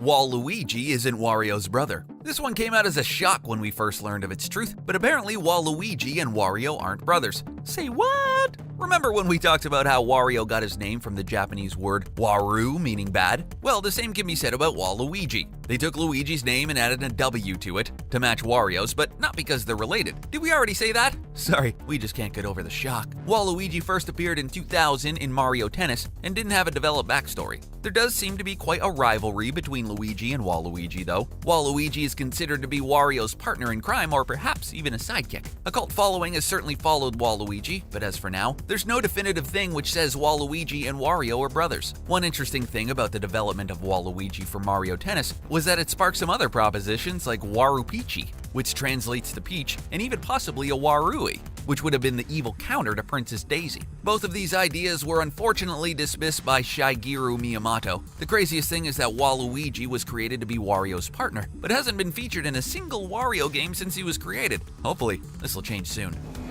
Wario may have been the inspiration for Super Mario Odyssey. If you're playing Super Mario Odyssey and it feels familiar, there might be a reason for that. Is it a bit like playing a game from the Wario Land series? The new game feels like a classic Game Boy era game with quite a few modern updates, and we couldn't be more ecstatic about it. The transformations and even the new character designs feel as if they could easily been pulled from Wario Land 3 and added to the game. You might remember the character named Dunk from Wario Land 2. He was a rabbit who played basketball and was one of the bosses who would throw basketballs at Wario. There was also the other bunny boss named Shoot, who appeared in Wario Land 3. This rabbit, however, enjoys playing a game of soccer with a Koopa Troompa-like tortoise as his goalkeeper. Wario has to jump on Shoot and turn him into a ball and kick him into the goal. The Brewdolls could have easily been pulled from the bunny boss's idea of Wario Land 2 and 3 and stuck into a pirate ship, which was a major part of the Wario Land series games. If you were feeling moments of Wario Land nostalgia when playing Super Mario Odyssey, well, this is why. Hello!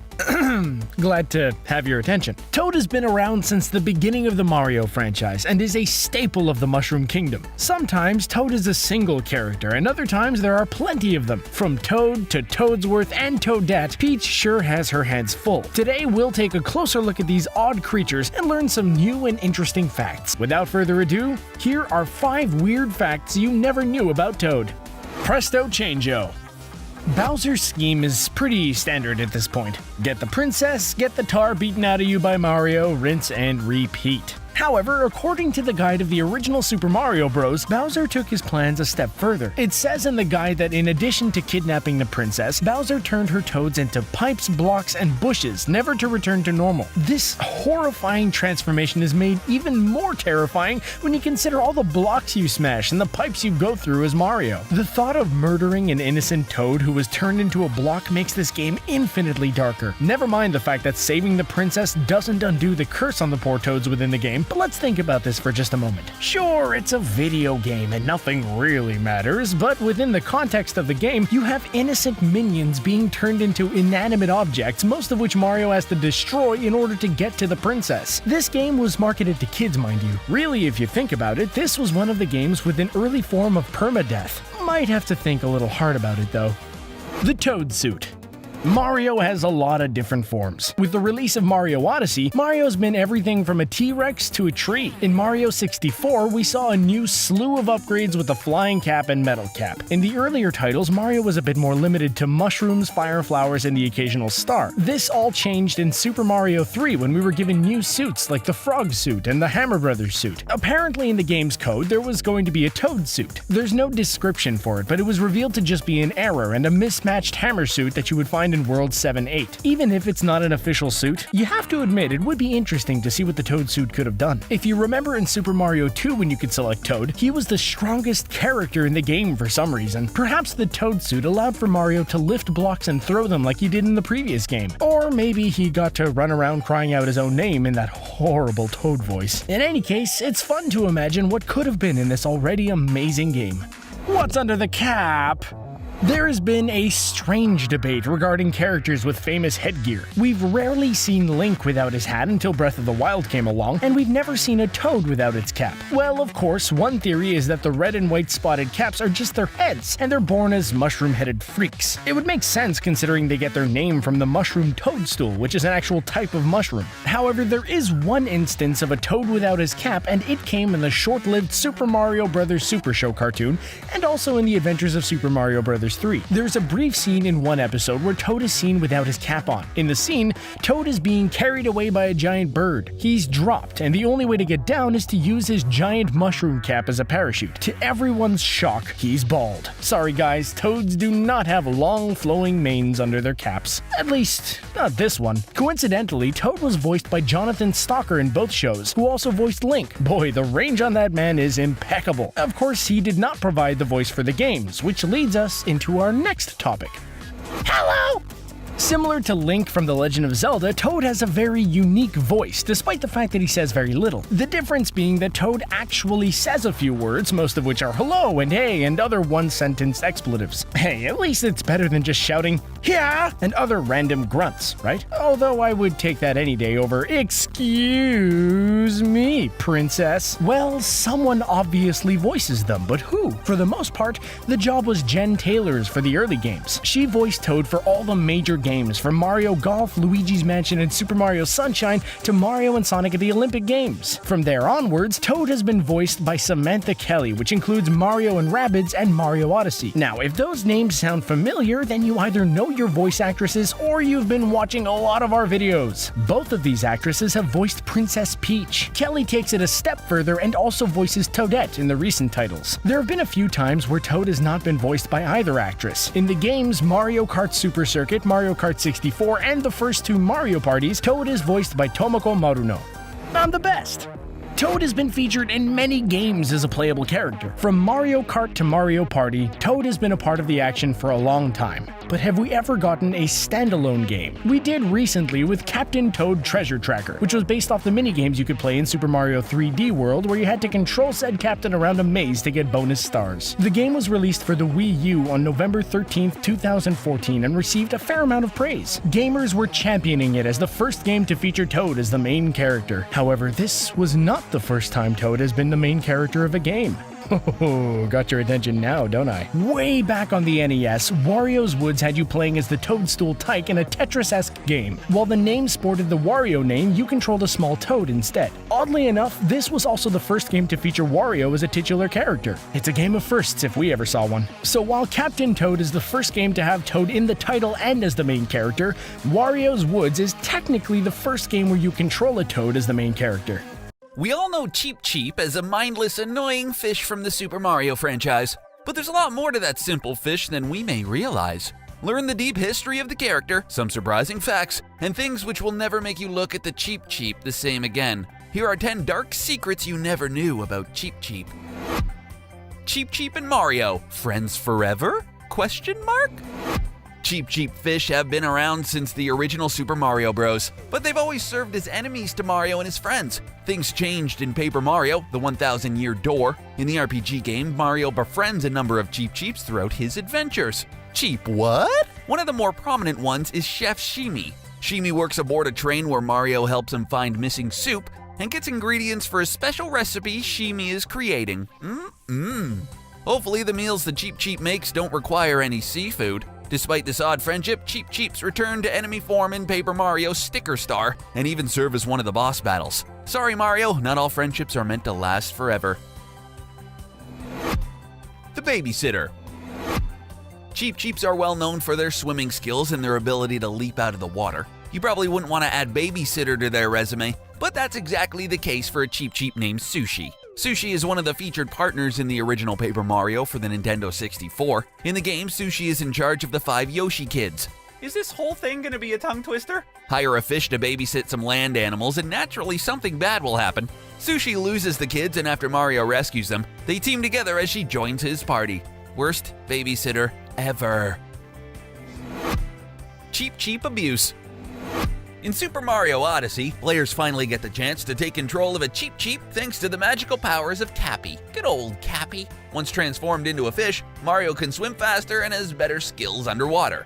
Unfortunately for the fish, this is not their only appearance in the game. While hanging out along the beach, Mario can play a beach volleyball minigame. If you look closely at the beach ball, it's a Cheep Cheep.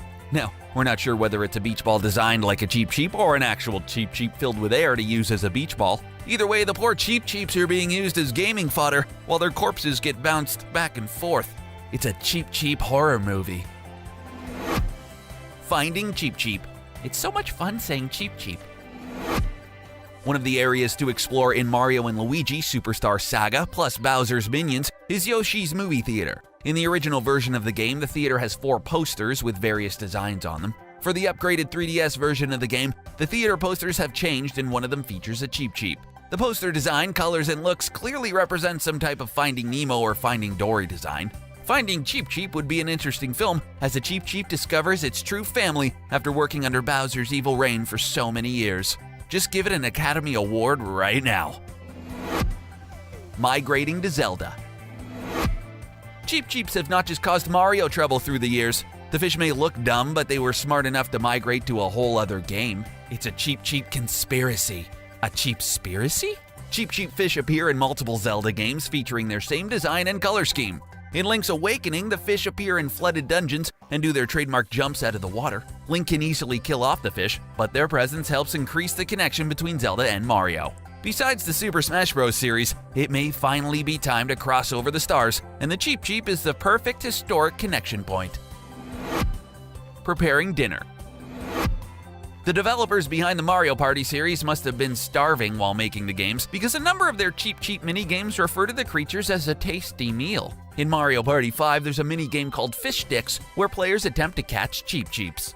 Mario Party 4 features the game Fish and Drips, which is named after the popular fish and chips dish. The game features players filling up a Cheep Cheep-shaped fish tank to hold a Cheep Cheep. A similarly named game can also be found in the Mario Party 7 with the minigame Fish and Cheeps. Fish and Cheeps. Clearly, there is some good meat attached to the characters. Anyone hungry? Let's go fishing. Cheep Cheep gender roles. In the original Super Mario Bros. Manual, the Cheep Cheep is the only villain in the game referred to as a female. That's right, all the Cheep Cheeps in the game were girls. The all-girl Cheep Cheeps were present in many of the early games even as Cheep Cheeps evolved. Years later, game manuals and descriptions changed to reveal that Cheep Cheeps were also male. How could this transformation happen? Let's just chalk it up to the good old Jurassic Park theory and claim life finds a way. It's nearly impossible to tell what gender the current Cheep Cheeps are, so we'll have to wait for Nintendo to tell us. We'll probably be waiting a long time. Because I mean, come on, you can't just go and lift up the Cheep Cheep skirts. I love Jurassic Park. The Cheep Cheep cousin. The Cheep Cheep family has been covering a dark secret for years, their evil cousin Trouter. Originally appearing in Super Mario Bros. 2, the Trouter is a more aggressive and evil version of the Cheep Cheep. Cheep, no! The fish has sharp teeth, jumps out of the water like crazy, and features a bug-eyed look that makes him much more frightening than the cute and innocent Cheep Cheep. Aw. The evil cousin didn't make its only appearance in Super Mario Bros. 2. The fish also appeared in multiple episodes of the Super Mario Bros. Super Show, where we got to see even more of his aggressive side. The Golden Cheep Cheep. Cheep Cheeps have a variety of swimming styles seen through the years. Most of them swim in straight lines, others like to jump out of the water, and then there's the terribly frightened Eep Cheep. How many times have I said cheep so far? Those golden fish swim away from Mario whenever he comes near and look frightened while doing it. The scared goldfish was originally designed for Super Mario Bros. 3, but was cut from the final game. Maybe being isolated in unused game code for so many years is what made them so scared of the open waters found in Mario games, and led to their official debut in Super Mario Bros. Wii. The Flopsy Fish. There are some Cheep Cheeps that may have undergone genetic mutations through the years. When playing any of the classic Yoshi games, you may notice the Cheep Cheeps look a little different.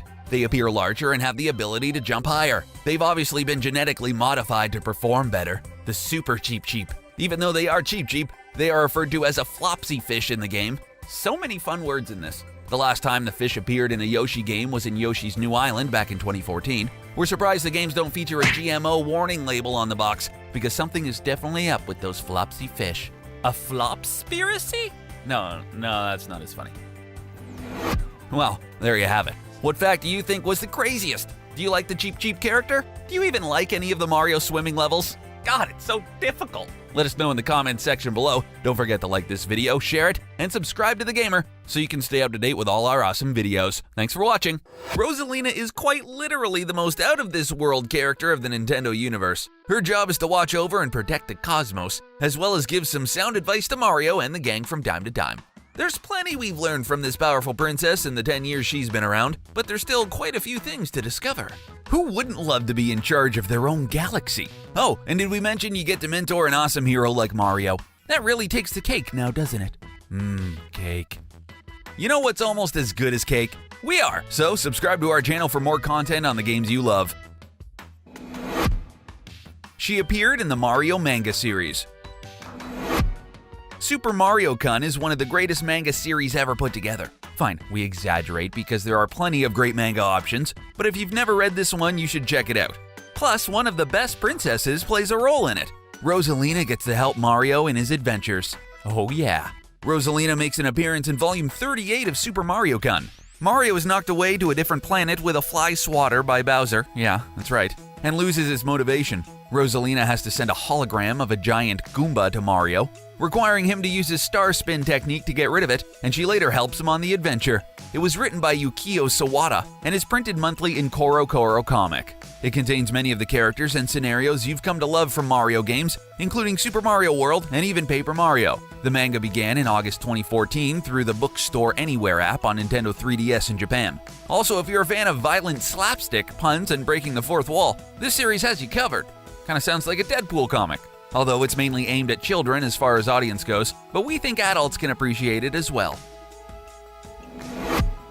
Rosalina's storybook started as a boredom project. Rosalina quickly became a fan favorite because she's one of the few newer characters that isn't a boss, but she also comes with her own backstory. Rosalina's storybook was the book appearing in Super Mario Galaxy, explaining how Rosalina made it to outer space to become the mother of the Lumas. Rosalina will sometimes read the storybook to the Lumas traveling with her, and Mario and Luigi can come to listen to the story, which consists of 9 chapters. The story was written late one night by Yoshiaki Koizuma, when no one else was around, a boredom project for Shigeru Miyamoto. Not a single person knew what the story contained except Miyamoto, who the story was presented to before it was added to the game. The storybook became a fun addition to Super Mario Galaxy, and it was even brought back in Super Mario Galaxy 2, where a similar book appears in the secret ending of the game. The difference is this book talks about the events of the game itself instead of Rosalina's past. For really big fans of Rosalina, there's even a fan-made version of the book as a journal on Etsy at a shop called Graphic X. It might be the perfect gift for the holidays for any Nintendo lover on your list. It's on my list, so, you know, I'm just dropping hints here. Rosalina doesn't need a man. Rosalina is spectacular, and she doesn't need a guy to prove her worth, which, in our opinion, makes her even stronger figure in the Mario series. You go, girl! Players are always trying to pair someone up with someone else. Mario and Peach, Daisy and Luigi, Yoshi and Birdo. The list goes on. Pairing Peach with every character in the game is just part of the fun. But Rosalina is different. She wears a gown that is said to be a color which only exists when the sun peers out of the clouds. And did we mention she's the adopted mother of the Loomis and commands the Comet Observatory? She's an important figure indeed. She has special powers like surrounding the Comet Observatory with a force field to make it basically a starship for transportation. You just can't touch her, which is also proved when a player attempts to jump on her and the bubble appears. There was a bit of speculation Rosalina would be paired with Mario or even Waluigi, but it's all just talk and she's much better as a standalone character. A strong, independent woman. She just doesn't have time for a guy with all the planetary duties and awesome advice to deliver to the Mario series gang. Rosalina is wise. Legend has it, Rosalina is a parallel version of Peach. Game director of Super Mario Galaxy, Yoshiaki Kazumi, changed his original elaborate storyline for Rosalina after being asked to simplify it by Miyamoto, but he left a few secrets about Rosalina in there.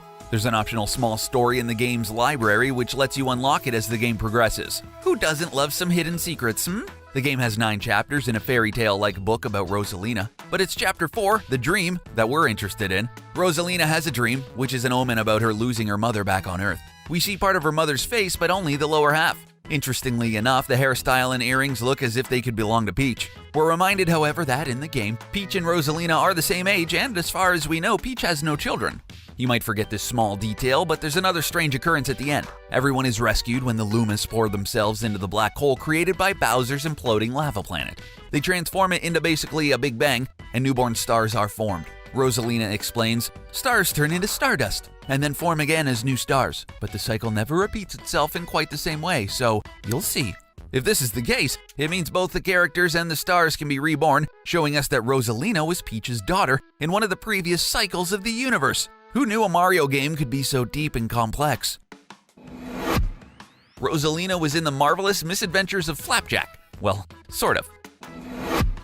The last place I thought I'd ever see Rosalina was in Cartoon Network's popular animated series, The Marvelous Misadventures of Flapjack.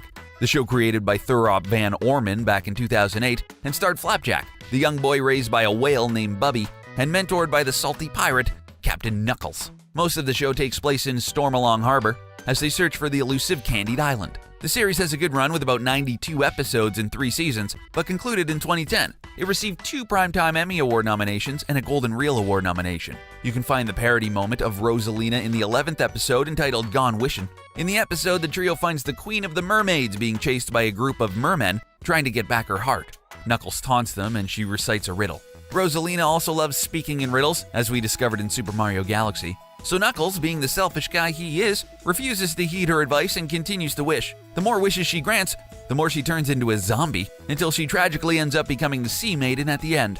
You'll notice Rosalina and the Queen of the Mermaids are easily similar in appearance, although from different artists. If you really want to fire someone up for fun, tell them Bowser is the greatest character ever created by Nintendo for some entertaining conversation. What did you say? You'll see Mario and Luigi fans whip out their best power-ups and facts. We're here to help you win the argument with these weird facts you never knew about Bowser.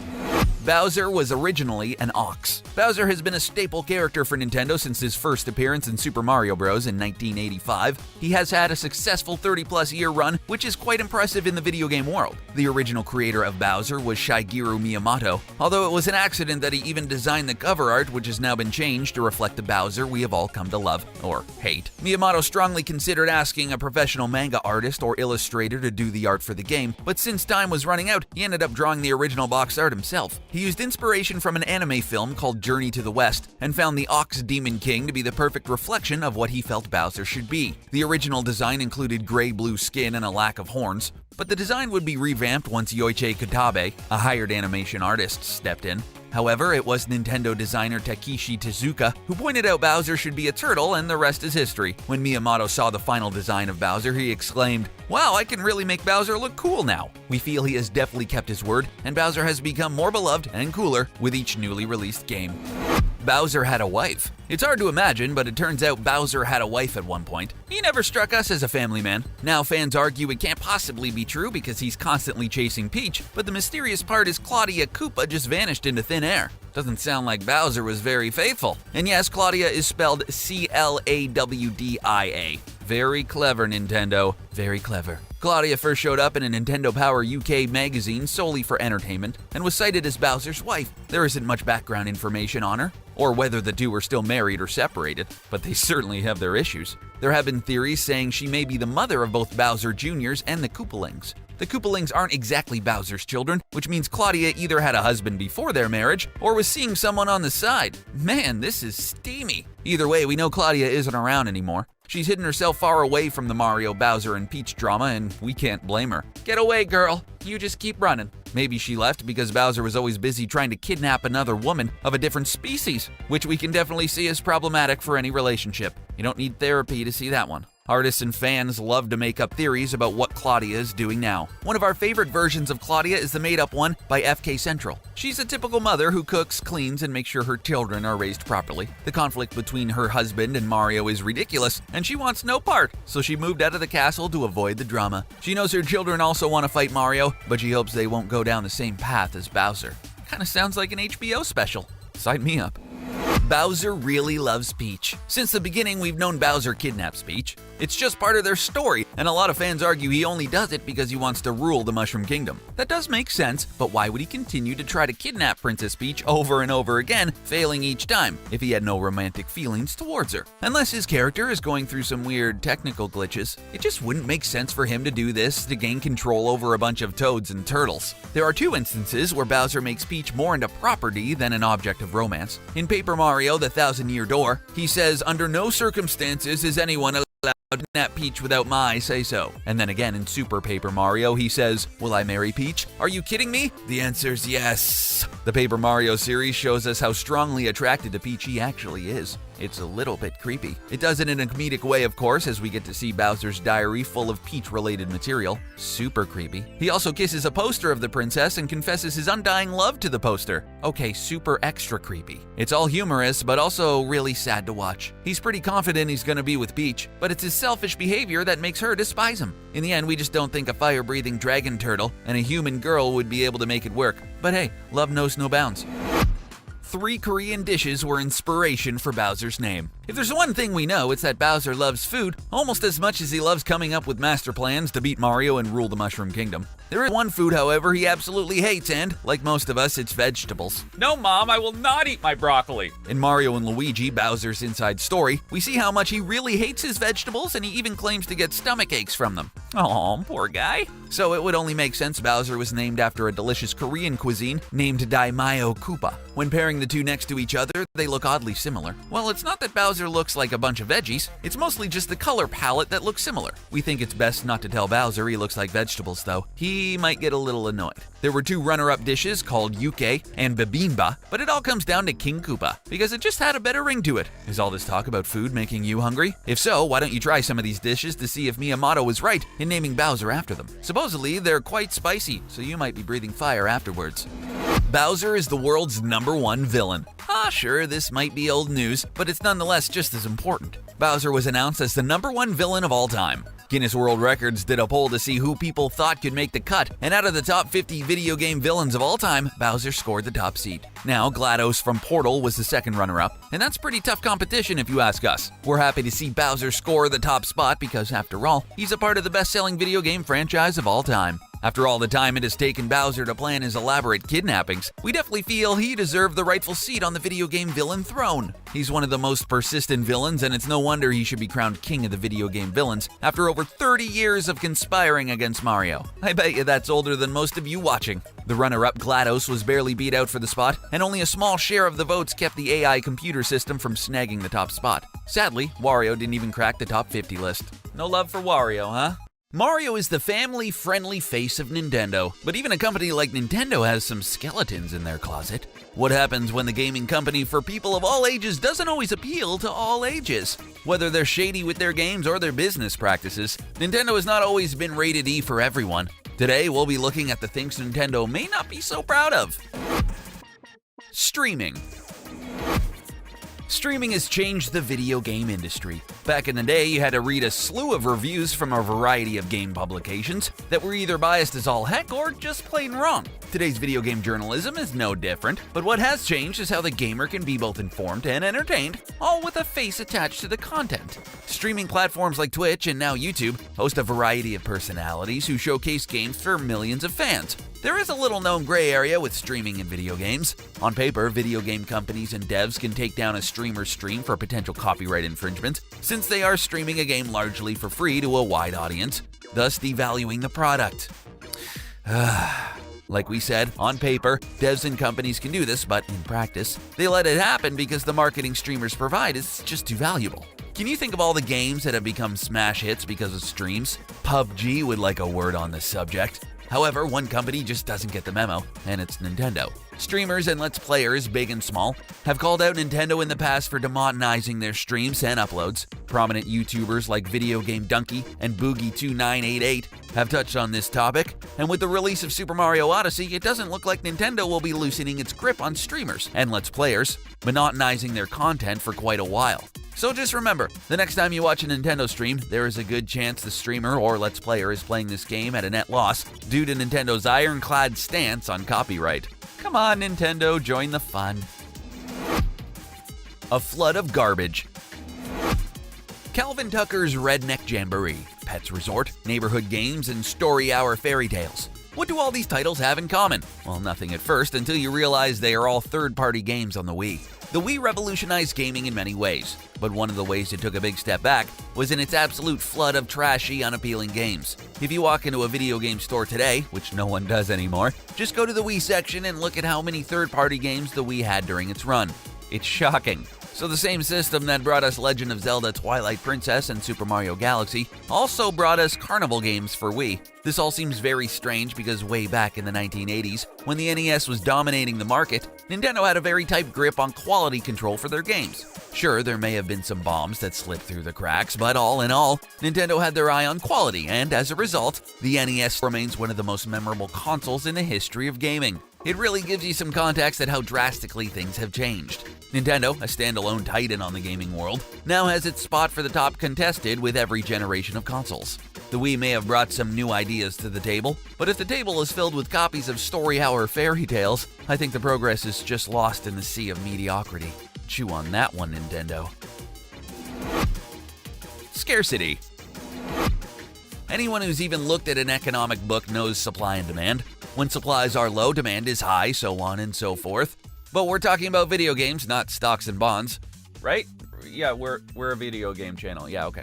The thing is, Nintendo has come out with some fantastic products in the past. Some even give Nintendo fans anxiety attacks today. It all comes to a head with amiibos.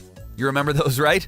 Well, they're still used today. But we bet some of you forgot just how scarce these little fellas were. On launch, there was a mad dash for some of the amiibo figures, and by the time the stragglers got to the mall, all that remained were Luigi's, Link's, and Mario's. No Peaches, Zeldas, or even Kirby's. This intensified when games would come out with an exclusive amiibo, which would be sold out within hours. No matter what Nintendo did to resupply, it was never enough. It got to a point where fans accusing Nintendo of creating artificial scarcity to drive up demand. While the amiibo situation eventually solved itself, kind of, the other products Nintendo had in store were not so lucky. Pining for the glory days of 16-bit graphics, Nintendo released the SNES Classic, a smaller and sleeker model of the original console. These babies sold like hotcakes, actually hotter than hotcakes, because like some of the exclusive amiibos, retailers sold out of them in a heartbeat. Even pre-orders for these were out in mere hours. Yet when the day finally arrived, Walmart had to cancel every single pre-order because of a technical glitch in their system. Needless to say, people were pissed and got the same outrage over artificial scarcity all over again. Get your pitchforks and torches. We're going mobbing. Perhaps the solution to this problem is twofold. Perhaps Nintendo could make enough product for an initial launch, or maybe fans can better temper their expectations. We should know better by now. Online play.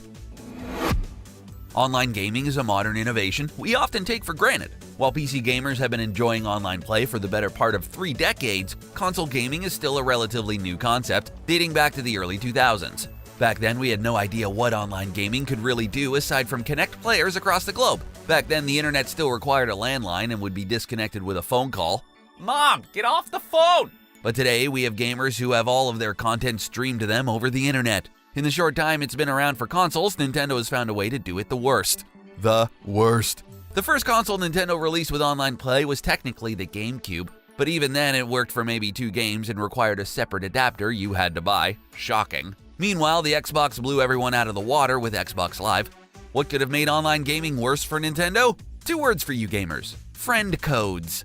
Nintendo's online system require you to enter a friend code if you want to add someone online. Yes, we said that in the present tense because even on the Switch, you still need a friend code. Think about that for a moment. To add someone online, you need a 12-digit friend code, a code which is easily forgettable and manually enter it in. So simply making a profile and adding someone is too easy for Nintendo, so they need to make this needlessly convoluted, like making friends in real life. Despite the horrible user interface with online play, Nintendo is finally in the online gaming circuit, but its competitors have a good 10-year head start in perfecting it and innovating online gaming. Underpowered. If we were to look at Nintendo and pick out its best qualities, you would pick its amazing IPs and franchises. If you look at the company's timeline, you'll see flagship franchises like Mario, The Legend of Zelda, and Pokemon still going strong to this day. Some might even say that, like a fine wine, they're getting better with age. However, there is one department Nintendo falls short in almost every time: power. If you were to examine the specs for the last few major Nintendo consoles and compare them to their peers, Nintendo comes up short every time. Like every time. Let's first look at the GameCube. During its run, it had to compete with the Xbox and PS2. The GameCube CPU was no match for the Xbox, and the same goes for the audio input. Despite this, the GameCube was still a contender and could go toe-to-toe with the PS2 and Xbox. Where the divide seems to become more apparent is in the gen afterwards with the Wii. The processor for the Wii was just barely better than the GameCube's and ran at 480p at best when the other consoles were already pushing HD. Not to mention the graphics for the Wii could not hold a candle to the PS3. Meanwhile, the original Xbox 360 was too busy red-ringing to compete. Oh, and not again! Which brings us to today's generation of consoles, the Switch, Xbox One, and PS4. The Switch as it stands is woefully underpowered compared to the other systems. As far as games go, Nintendo can't be beat right now. But as a console, the Switch can't even compare to the competition in regard to power. As a tablet, it's actually pretty powerful, but not as a console. Birdo's Unmentionables. For being a family-friendly company from a large conservative country, Nintendo can be weirdly progressive with a few things. Though he or she might not be wildly known now, Birdo was a character who made her first appearance in Super Mario Bros. 2 as a boss. This Yoshi-esque creature has been described as trans, or at the very least gender fluid, given the fact she is actually a he, but refers to himself as a she. Hey, it's 2018, you'll fit right in, Birdo. In any case, Birdo has been a minor character in the Super Mario canon, appearing in sports titles, spin-offs, and other games. Often, she's paired with Yoshi because they appear to be similar species. However, she's been in a few Japanese exclusive Wii games. One of these is the obscure and often overlooked Captain Rainbow. In this very odd game, Birdo is wrongly imprisoned for using the women's bathroom, which is a play on the whole gender fluid thing. To get Birdo out of jail, the player has to go to her house for something to prove she is a female. When you go to her house, you find this proof under a vibrating pillow. The game never says exactly what it is, but we can kind of fill in the blanks. We need evidence someone is female, and the proof is right under a vibrating pillow. Wow, Nintendo. Feel like I need to clear my internet history now. Keep in mind, Nintendo has also made a game where you can marry other people's Miis on the opposite sex only. So it seems Nintendo can't make up its mind about whether or not to fully support the LGBT characters, and is left at a vague, kind of. The Virtual Boy. This might not necessarily be a secret, but it's certainly something Nintendo is trying to forget, and more of a rough patch in the company's history fans and gamers love to remember. Hey, remember that? It's hard to believe virtual reality is here in the modern gaming world. Okay, admittedly, it's still a little buggy and in its infancy, but it's the virtual reality we always wanted ever since the concept was first proposed way back in the 80s. You see, early Nintendo was buzz with peripherals and product marketing. People often think of the Super Scope as an item in Super Smash Bros., but it was really a gaming peripheral used for shooting games. Long story short, it was a better item in the Super Smash Bros. Than in real-life peripheral. Some of the more popular ones include Rob the Robot, a toy that came with one game and served as a player too, Yeah, Rob is a more memorable Super Smash Bros. Character than a peripheral too. Isn't it weird how so many past Nintendo products made it into Super Smash Bros? Really makes you think. Well, one product eludes the shameless Super Smash Bros. Plugin is the Virtual Boy. Ahead of its time in concept, not so much in execution. You see, while this little toy gave us the first glimpse into 3D, it came with some caveats. First, you could only really play this for about 30 to 45 minutes before players started getting headaches and eye strain. The games were displayed in this blood red and black, which is not the best thing to be staring at for hours on end. Perhaps what is most appalling about the Virtual Boy was its library of games. It barely had 10 games for its entire run, and none of them were particularly noteworthy. If Nintendo ever steps into VR, using the Virtual Boy name and correcting everything wrong with the previous rendition would be amazing. If not, they could just put it on the next Super Smash Bros. The Nintendo PlayStation.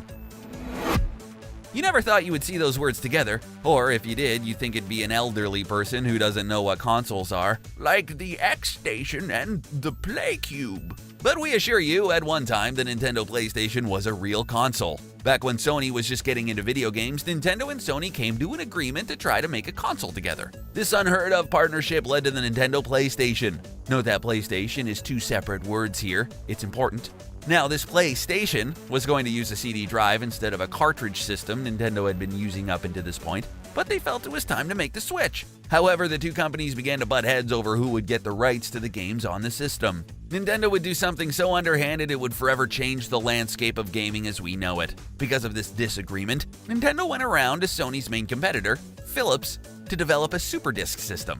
So at the press conference where Sony was going to announce their partnership with Nintendo in making the PlayStation, Nintendo instead announced they would be making what would become the Philips CDI.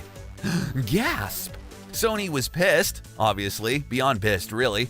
As a result of this backstabbing, Sony naturally pulled out of the deal and went on to make the PlayStation. Now one word, and the rest is history.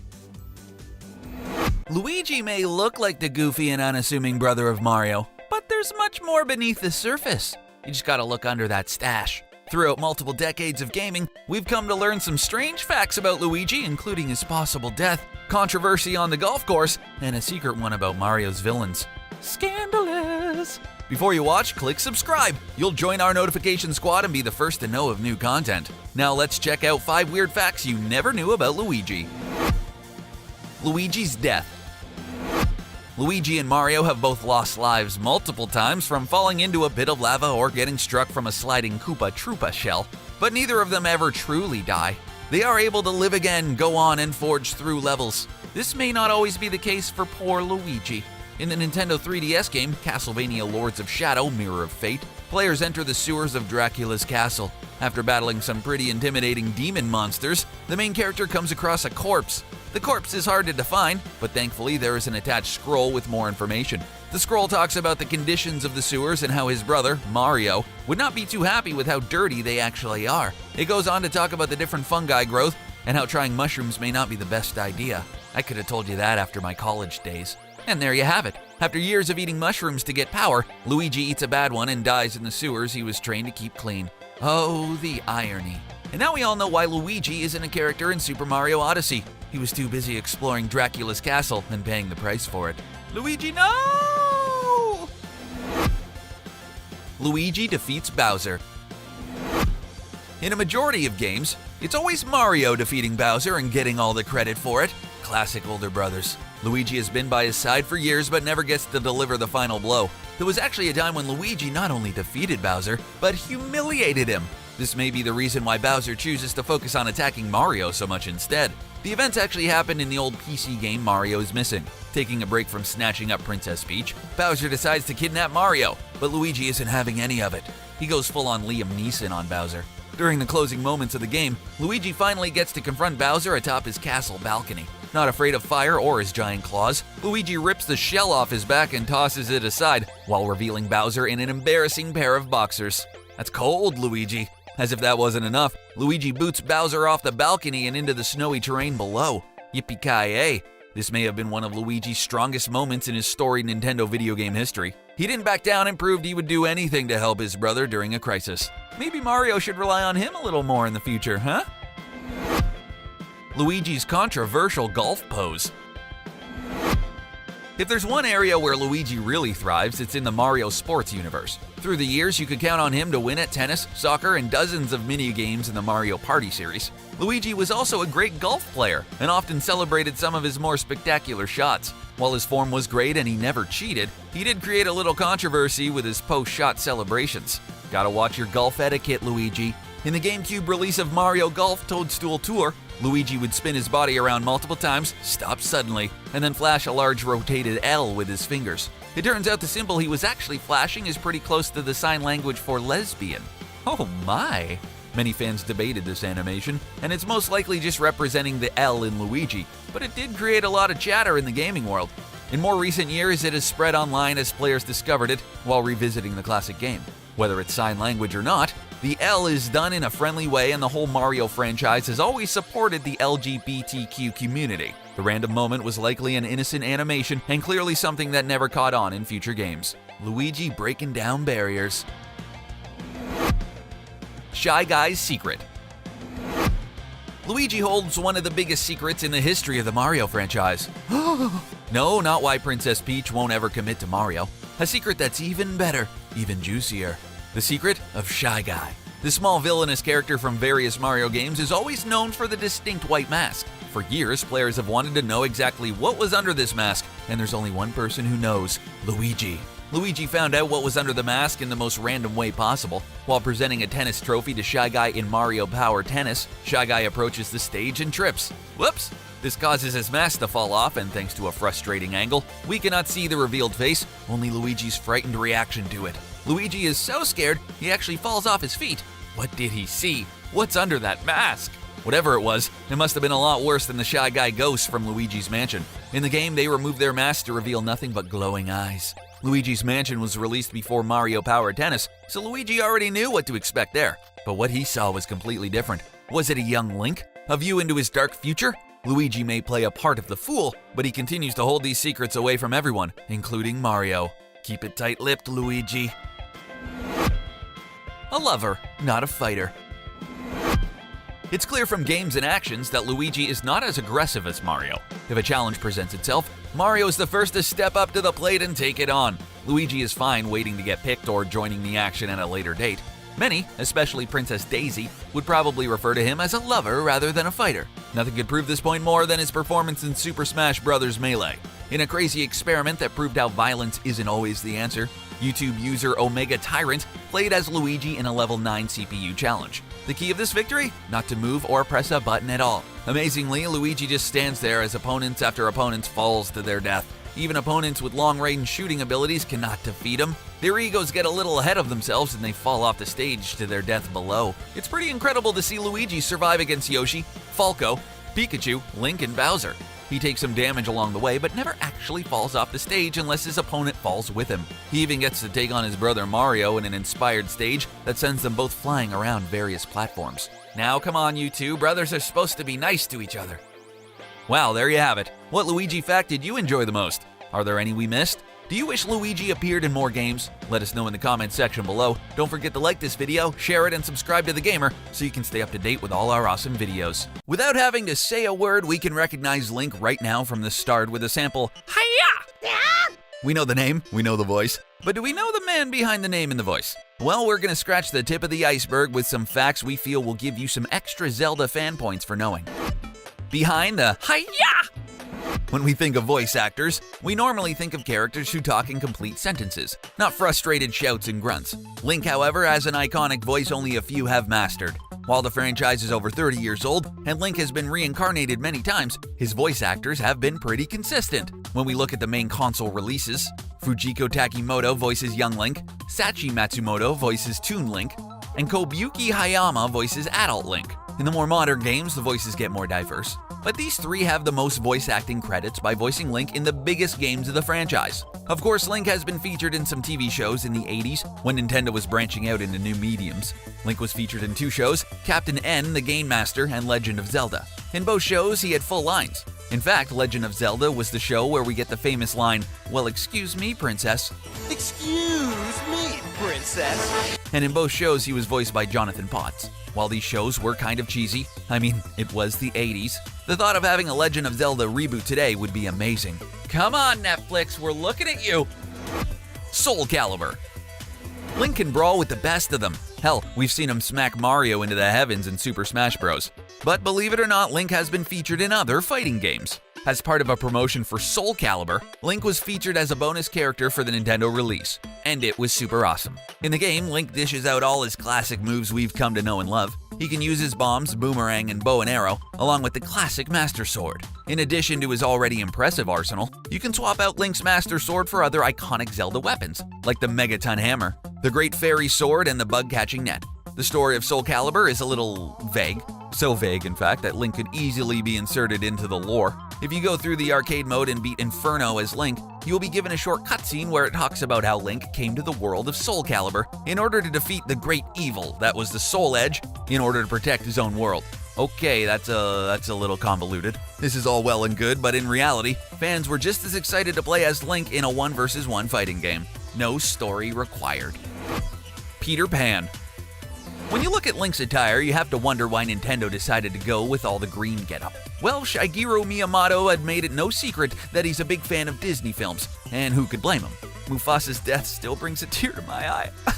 But more importantly, he was inspired by Peter Pan to make what would eventually become our favorite Hylian warrior. I mean, put the two side by side, and the similarities become blatantly obvious. An eternally young boy aided by a magical fairy and a sword. Granted, he can't fly unless he has certain items, but it can't be a perfect one-to-one comparison. Way back in the 80s, the NES's graphics were not so crystal clear, so as a result, the sprites had to pop up and stand out. Miyamoto drew inspiration from Peter Pan's pointed hat to help Link stand out more as an icon, and the design has stuck ever since. If you would like to infer more references, people have linked Navi, the fairy from Ocarina of Time, to Tinkerbell. But that seems a bit farther from the original game where all these decisions were made. Of course, Navi is 100 times more annoying than Tinkerbell. A Link to the Past. So has anyone ever wondered why Link is called Link? Well, the game A Link to the Past will shed some light on this. The aptly named game was supposed to take place in a far more distant future, and Link was supposed to be the link between the past and the future. If you do some digging on Google, you'll find some scrapped concept art of Zelda looking a bit more sci-fi than fantasy. In fact, in the far-off sci-fi version of Hyrule, the Triforce was supposed to be the 3 computer chips, and Link was to bring them together, or link them, hence his name. It's clever. It's a play on words. Link. Instead, Miyamoto and his team decided to make 2 fantasy worlds, except one is where Ganon got his way and corrupted the land in the future, and one is the present-day Hyrule. So no, unfortunately, we do not get a game where the Master Sword is a lightsaber, no matter how cool that may be. It's sad, really. All of this past and future talk is made even more ridiculous when you consider the Hyrule Historia, the long and very convoluted storyline that links all the Zelda games together. Get it? Link together? Alright, fine. On to the last point. Moving on. Your Link is not my Link. With The Legend of Zelda spanning 30 years and a mountain of games, you would have to be insane to try put all these games in some sort of timeline. This is where the Hyrule Historia comes in. It's the official timeline spanning all the games and how they all fit together. The timeline is pretty straightforward until we enter the world of time travel via Ocarina of Time. From this game alone, we get 2 different timelines, and one of them splits into a child era and adult era. This split hinges on whether or not Link is successful in defeating Ganon. What is the most amazing thing about this timeline, however, is that the very first game in the franchise is put near the end. That's right, the very first Legend of Zelda takes place near the end of the current timeline on the path. Confused much? In this timeline, the hero of time is defeated, Ganon is revived, and the legendary hero arrives late. This also means, of course, that the Link in one game is not necessarily the same Link in a different game. It is even referenced in Wind Waker that Link in that game is a descendant of the hero of time from the past games. Talk about confusing. We've all played a Mario game at one time or another and have learned to love him through the hundreds of games he appears in. But do we really know the mustachioed plumber? By diving into his history, we'll learn about his time spent in the war, his love interests, and a Mario special even worse than the Super Mario Bros. Live-action movie. Now let's hop down the warp pipe into 5 weird facts you never knew about Mario. Mario fought in the Vietnam War. Mario loves to take on any challenge that comes his way, including alien invaders, countless enemies, and of course, Bowser. But did you know that Mario also stepped up to the front lines to take on enemy troops in a war? You would if you had the classic Mario game known as Mario's Bombs Away. The title was part of the Nintendo Game & Watch series, a collection of handheld games released in the 1980s. This 1983 game release features Mario in a combat uniform while fighting enemies in the jungle. After retrieving a bomb, Mario must make his way past 4 enemies without lighting the bomb on fire. To make matters worse, one of his own comrades smokes a cigar near a collection of spilled oil. If the bombs are delivered without getting lit, then they're tossed into an enemy tree. If the bomb gets lit, Mario blows up in a cartoon fashion. If this happens 3 times, Mario loses the game. Smell that? Fire flowers, son. Nothing else in the world smells like that. I love the smell of fire flowers in the morning. This was some pretty gritty stuff for the typically family-friendly version of Mario. The release of the game and the graphic designs make it seem like it was definitely set during the Vietnam War. We're surprised the soldier uniform wasn't included with all the other costumes in Super Mario Odyssey. Mario returns to Pauline. Mario's love life doesn't seem very complicated on the surface. For years and years, his only love was known to be Princess Peach. It's pretty common knowledge that the first female he rescued was a woman known as Pauline, and this was in the original Donkey Kong arcade game. Many people assumed Pauline was out of the picture after Donkey Kong, but this isn't the case. The year was 1985. This was 4 years after Mario and Pauline were involved together in Donkey Kong and when the first Super Mario Bros. Was released. Another launch title with the NES was Pinball. Mario was featured on the cover of the title as he was mainly featured in a bonus game. During the bonus game, Mario would use a pinball to break away a platform and free Pauline from an enclosed area. So romantic. So technically, at the start of Mario's romance with Peach, he was still hanging on to his lingering feelings for Pauline. Maybe this is why Peach has been so hesitant to tie the knot with Mario and make a full commitment to the two-timing plumber. Mario's original power-ups. Mario abilities have really grown through the years. The simplicity of mushrooms and flower power have evolved into some crazy things. He's worn raccoon tails, propeller hats, and learned some crazy ice powers. Now he can transform into nearly anything thanks to his new sidekick Cappy.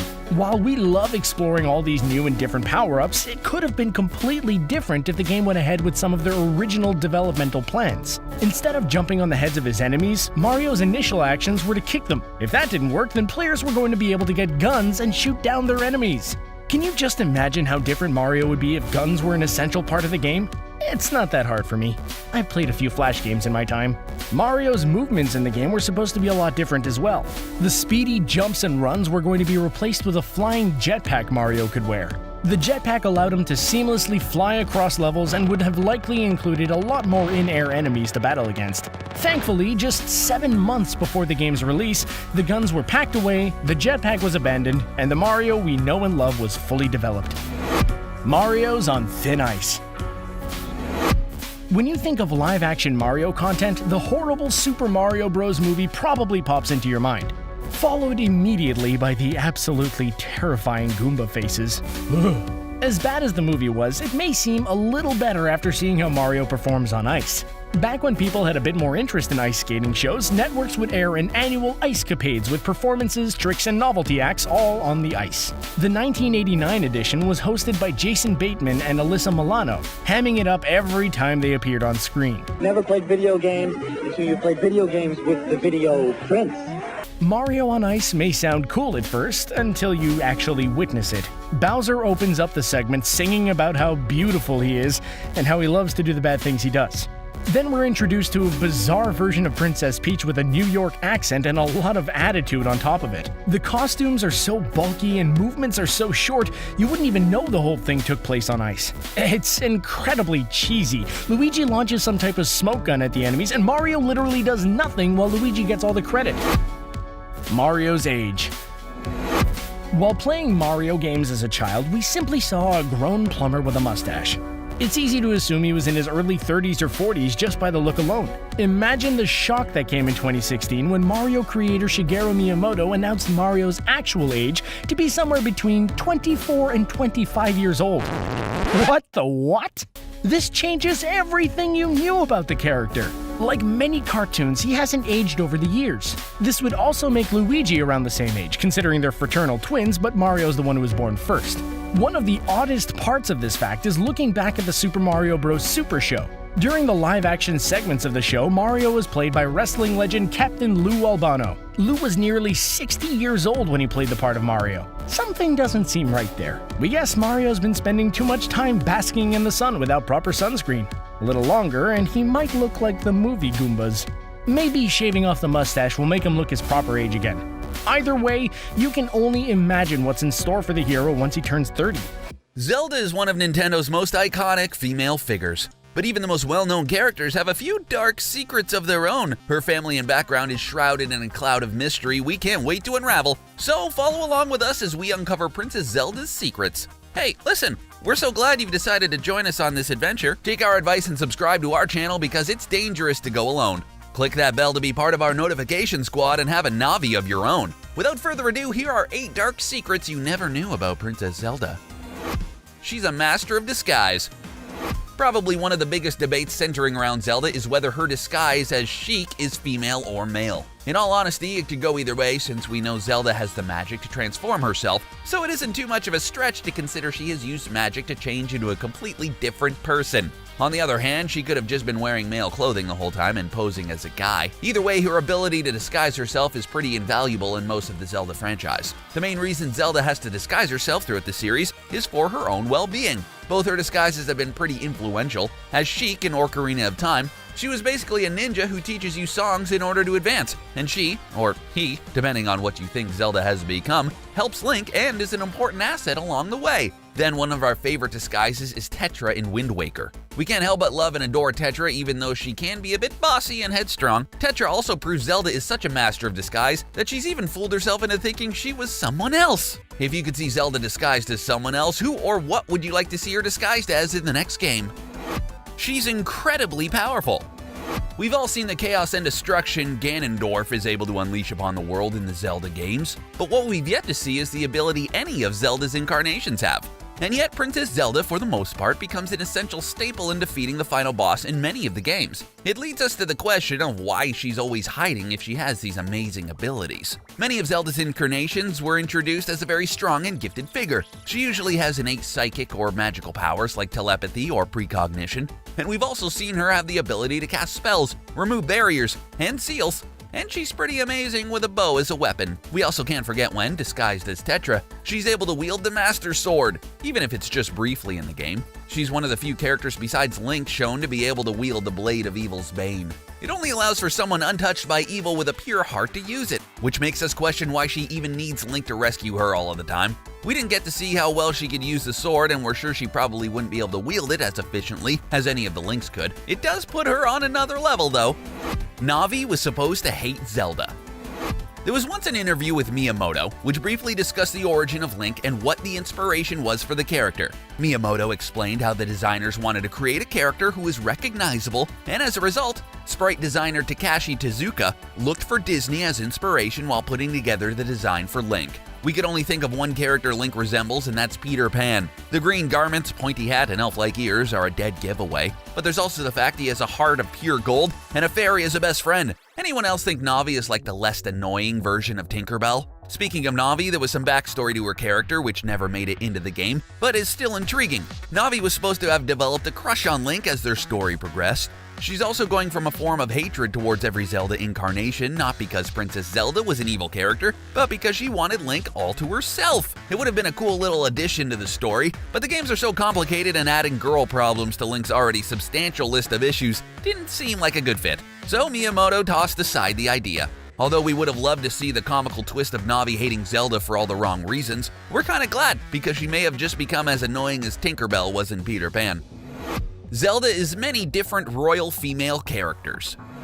Fans of Zelda want to pull their hair out when they try to go into exactly who Zelda is, and it becomes even worse when trying to explain to people who've never played the Zelda series that Link is not Zelda. Now let's get down to business, shall we? Zelda is never the same character, but it's the name given to several of the female Hylians, usually members of the royal family of Hyrule, and they always play an important part in the series even though Link is the main protagonist. The royal family is the governing monarch family of Hyrule and consists of a reigning male sovereign, a princess, typically named Zelda, and on occasion a prince. No queen has been introduced in the games, although we do get a brief mention of Zelda's mother in The Legend of Zelda: Breath of the Wild. Hyrule has some pretty dark secrets of its own, including the fact that it broke out into a Hyrulean civil war as tribes warred over the all-powerful Triforce. But finally, the King of Hyrule united all the tribes under the banner of the Hylian royal family. Is this a video on Zelda or Game of Thrones? One of the biggest mysteries of the game is Zelda's mother's death, as it has been claimed it was either accidental or an illness since it came on suddenly. Zelda's mother's death was detrimental to Ganon's return. We already know the Queen of Hyrule is a mysterious entity throughout the game, since we only see any mention of her in her daughter and husband's diaries found in Hyrule Castle. She also isn't given a name, but we know she is deceased by the time the game's events take place. She lived at least 6 years before the birth of her daughter, since it's stated Zelda was only 6 at the time and just beginning her training. We see hints throughout the diary entries that the Queen cared deeply for Zelda and knew she would become a strong figure with unlimited potential. Oh, what a good mom. Although not explicitly stated in the game, the Queen's death played a significant part in her husband and daughter's life and the downfall of Hyrule. Zelda was saddened by the sudden loss of her mother, but refused to cry about it. Her father believed this was because she was told her duty was to be a valiant and steady princess. However, we later see her internal struggle and how deeply affected she is by her mother's death. Especially when Zelda can't awaken her powers and she becomes hopeless and distraught, believing her mother was incorrect in her claim she had unlimited power and potential. Princess Zelda turns to the study of ancient technology, refusing to listen to her father about training harder. But knowing the great calamity and the imminent threat of Ganon's return is upon them. Her father is killed and Hyrule is thrown into utter chaos. Since Zelda struggled to awaken her powers partially because of her mother's death, it contributed to the fall of Hyrule and becomes an integral part of the Zelda series. The Prince of Hyrule continues Zelda's legacy. We've pretty much established the royal family is shrouded in mystery because we see many versions of it. But if we go back to Zelda 2, The Adventure of Link, it gives a bit more insight into the mystery. The King of Hyrule at one time possessed the United Triforce, but decided to secretly seal one of the pieces away, the Triforce of Courage. So when the Prince of Hyrule would ascend to the throne, there would be a missing piece. This leads us to a few questions. Did the King of Hyrule not trust the prince with a united Triforce? Or did he know there would be bad figures working at the Great Palace who would use the power of the Triforce for evil? Either way, we discover Princess Zelda was entrusted by her dying father with a secret she couldn't divulge. She knew where the location of the Triforce of Courage was, but after refusing to tell her brother their father's secret, the magician threatens to curse her and put her into an enchanted sleep. This dark magic causes the magician's own death. The Triforce of Courage was kept secret until a new hero could find it and begin the path to bring the kingdom back to peace. One theory states the magician may have been one of the alter egos of Ganon, similar to Aghanim in A Link to the Past, or he was under Ganon's command since he knew the secrets of the Triforce. Zelda's brother was devastated by his comatose sister locked away in the castle, and decreed to honor her by naming all daughters born to the royal family as Zelda, so their history and tragedy would not be forgotten. Of course, it's Link who saves the sleeping Princess Zelda, and it's her brother who continued her legacy throughout the series. Possessed Zelda is the scariest figure in the game. One of the darkest moments of the Legend of Zelda series is when we're introduced to Ganon's puppet, Zelda, otherwise known as the Possessed Zelda. She becomes one of the bosses in The Legend of Zelda: Twilight Princess, which Link must defeat, and there's nothing more terrifying than hearing her speak in Ganon's voice. So how does a powerful figure like Zelda become possessed by Ganon? Well, it happens after Link and Midna return to Hyrule Castle after restoring the souls to their rightful place and finally defeating Zant. Link and Midna discover Zelda's lifeless body suspended in midair, with Ganondorf seated in the throne. Ganondorf taunts Link and Midna, and then transforms into the Twilight Particles.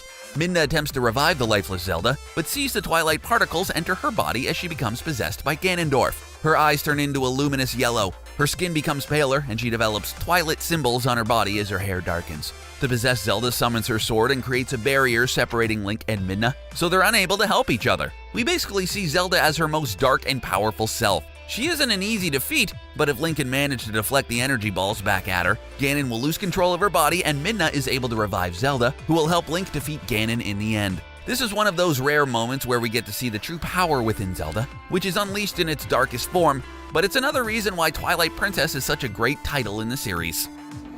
Zelda gets stereotyped as a damsel in distress by Nintendo. The most frustrating part of Zelda is that we already know how useful she is to Link by playing previous titles, where her role in helping him becomes essential in defeating Ganon. What becomes so bothersome, though, is her lack of screen time in most of the games. We already know she's powerful enough to wield a part of the Triforce, and she could easily finish and solve most of the puzzles of the game and defeat the bosses. Yet, we need Link to save her and be the true hero. Nintendo most likely underutilized Zelda's powers because there would be an outcry by fans who enjoy Link being the hero. After all, he has no backstory and barely speaks, because he's an easy way for players to step into the role of the hero, and if Link is always changing, Nintendo found it pointless to give him much of a backstory. The worst part with Zelda is her best character representations are in disguised characters like Tetra and Sheik, where she appears to be powerless, and Link doesn't even know it's Zelda who's helping him. It's a way for Nintendo to balance both Zelda and Link's powers. But if you're going to make Zelda a descendant of a goddess, then why give her such limitations? It's almost too early for Ganon to capture her, which is just another point in the game which becomes bothersome, and as the Zelda series continues, there's an outcry for a title game which will either allow players to play as Zelda or an additional female representation of Link. Nintendo producer Eiji Aonuma released an official response to the female hero questions with these statements.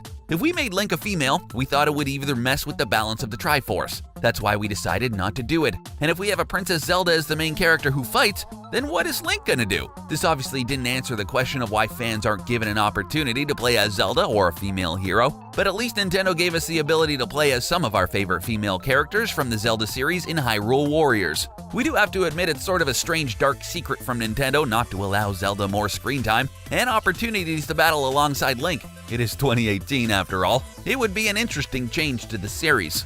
We hope you enjoyed checking out some of Princess Zelda's secrets with us. What are some others we may have missed? Do you feel Zelda should star in her own game? Let us know in the comment section below. As always, remember, it's dangerous to go alone. Take this, and don't forget to join us next time. Thanks for watching.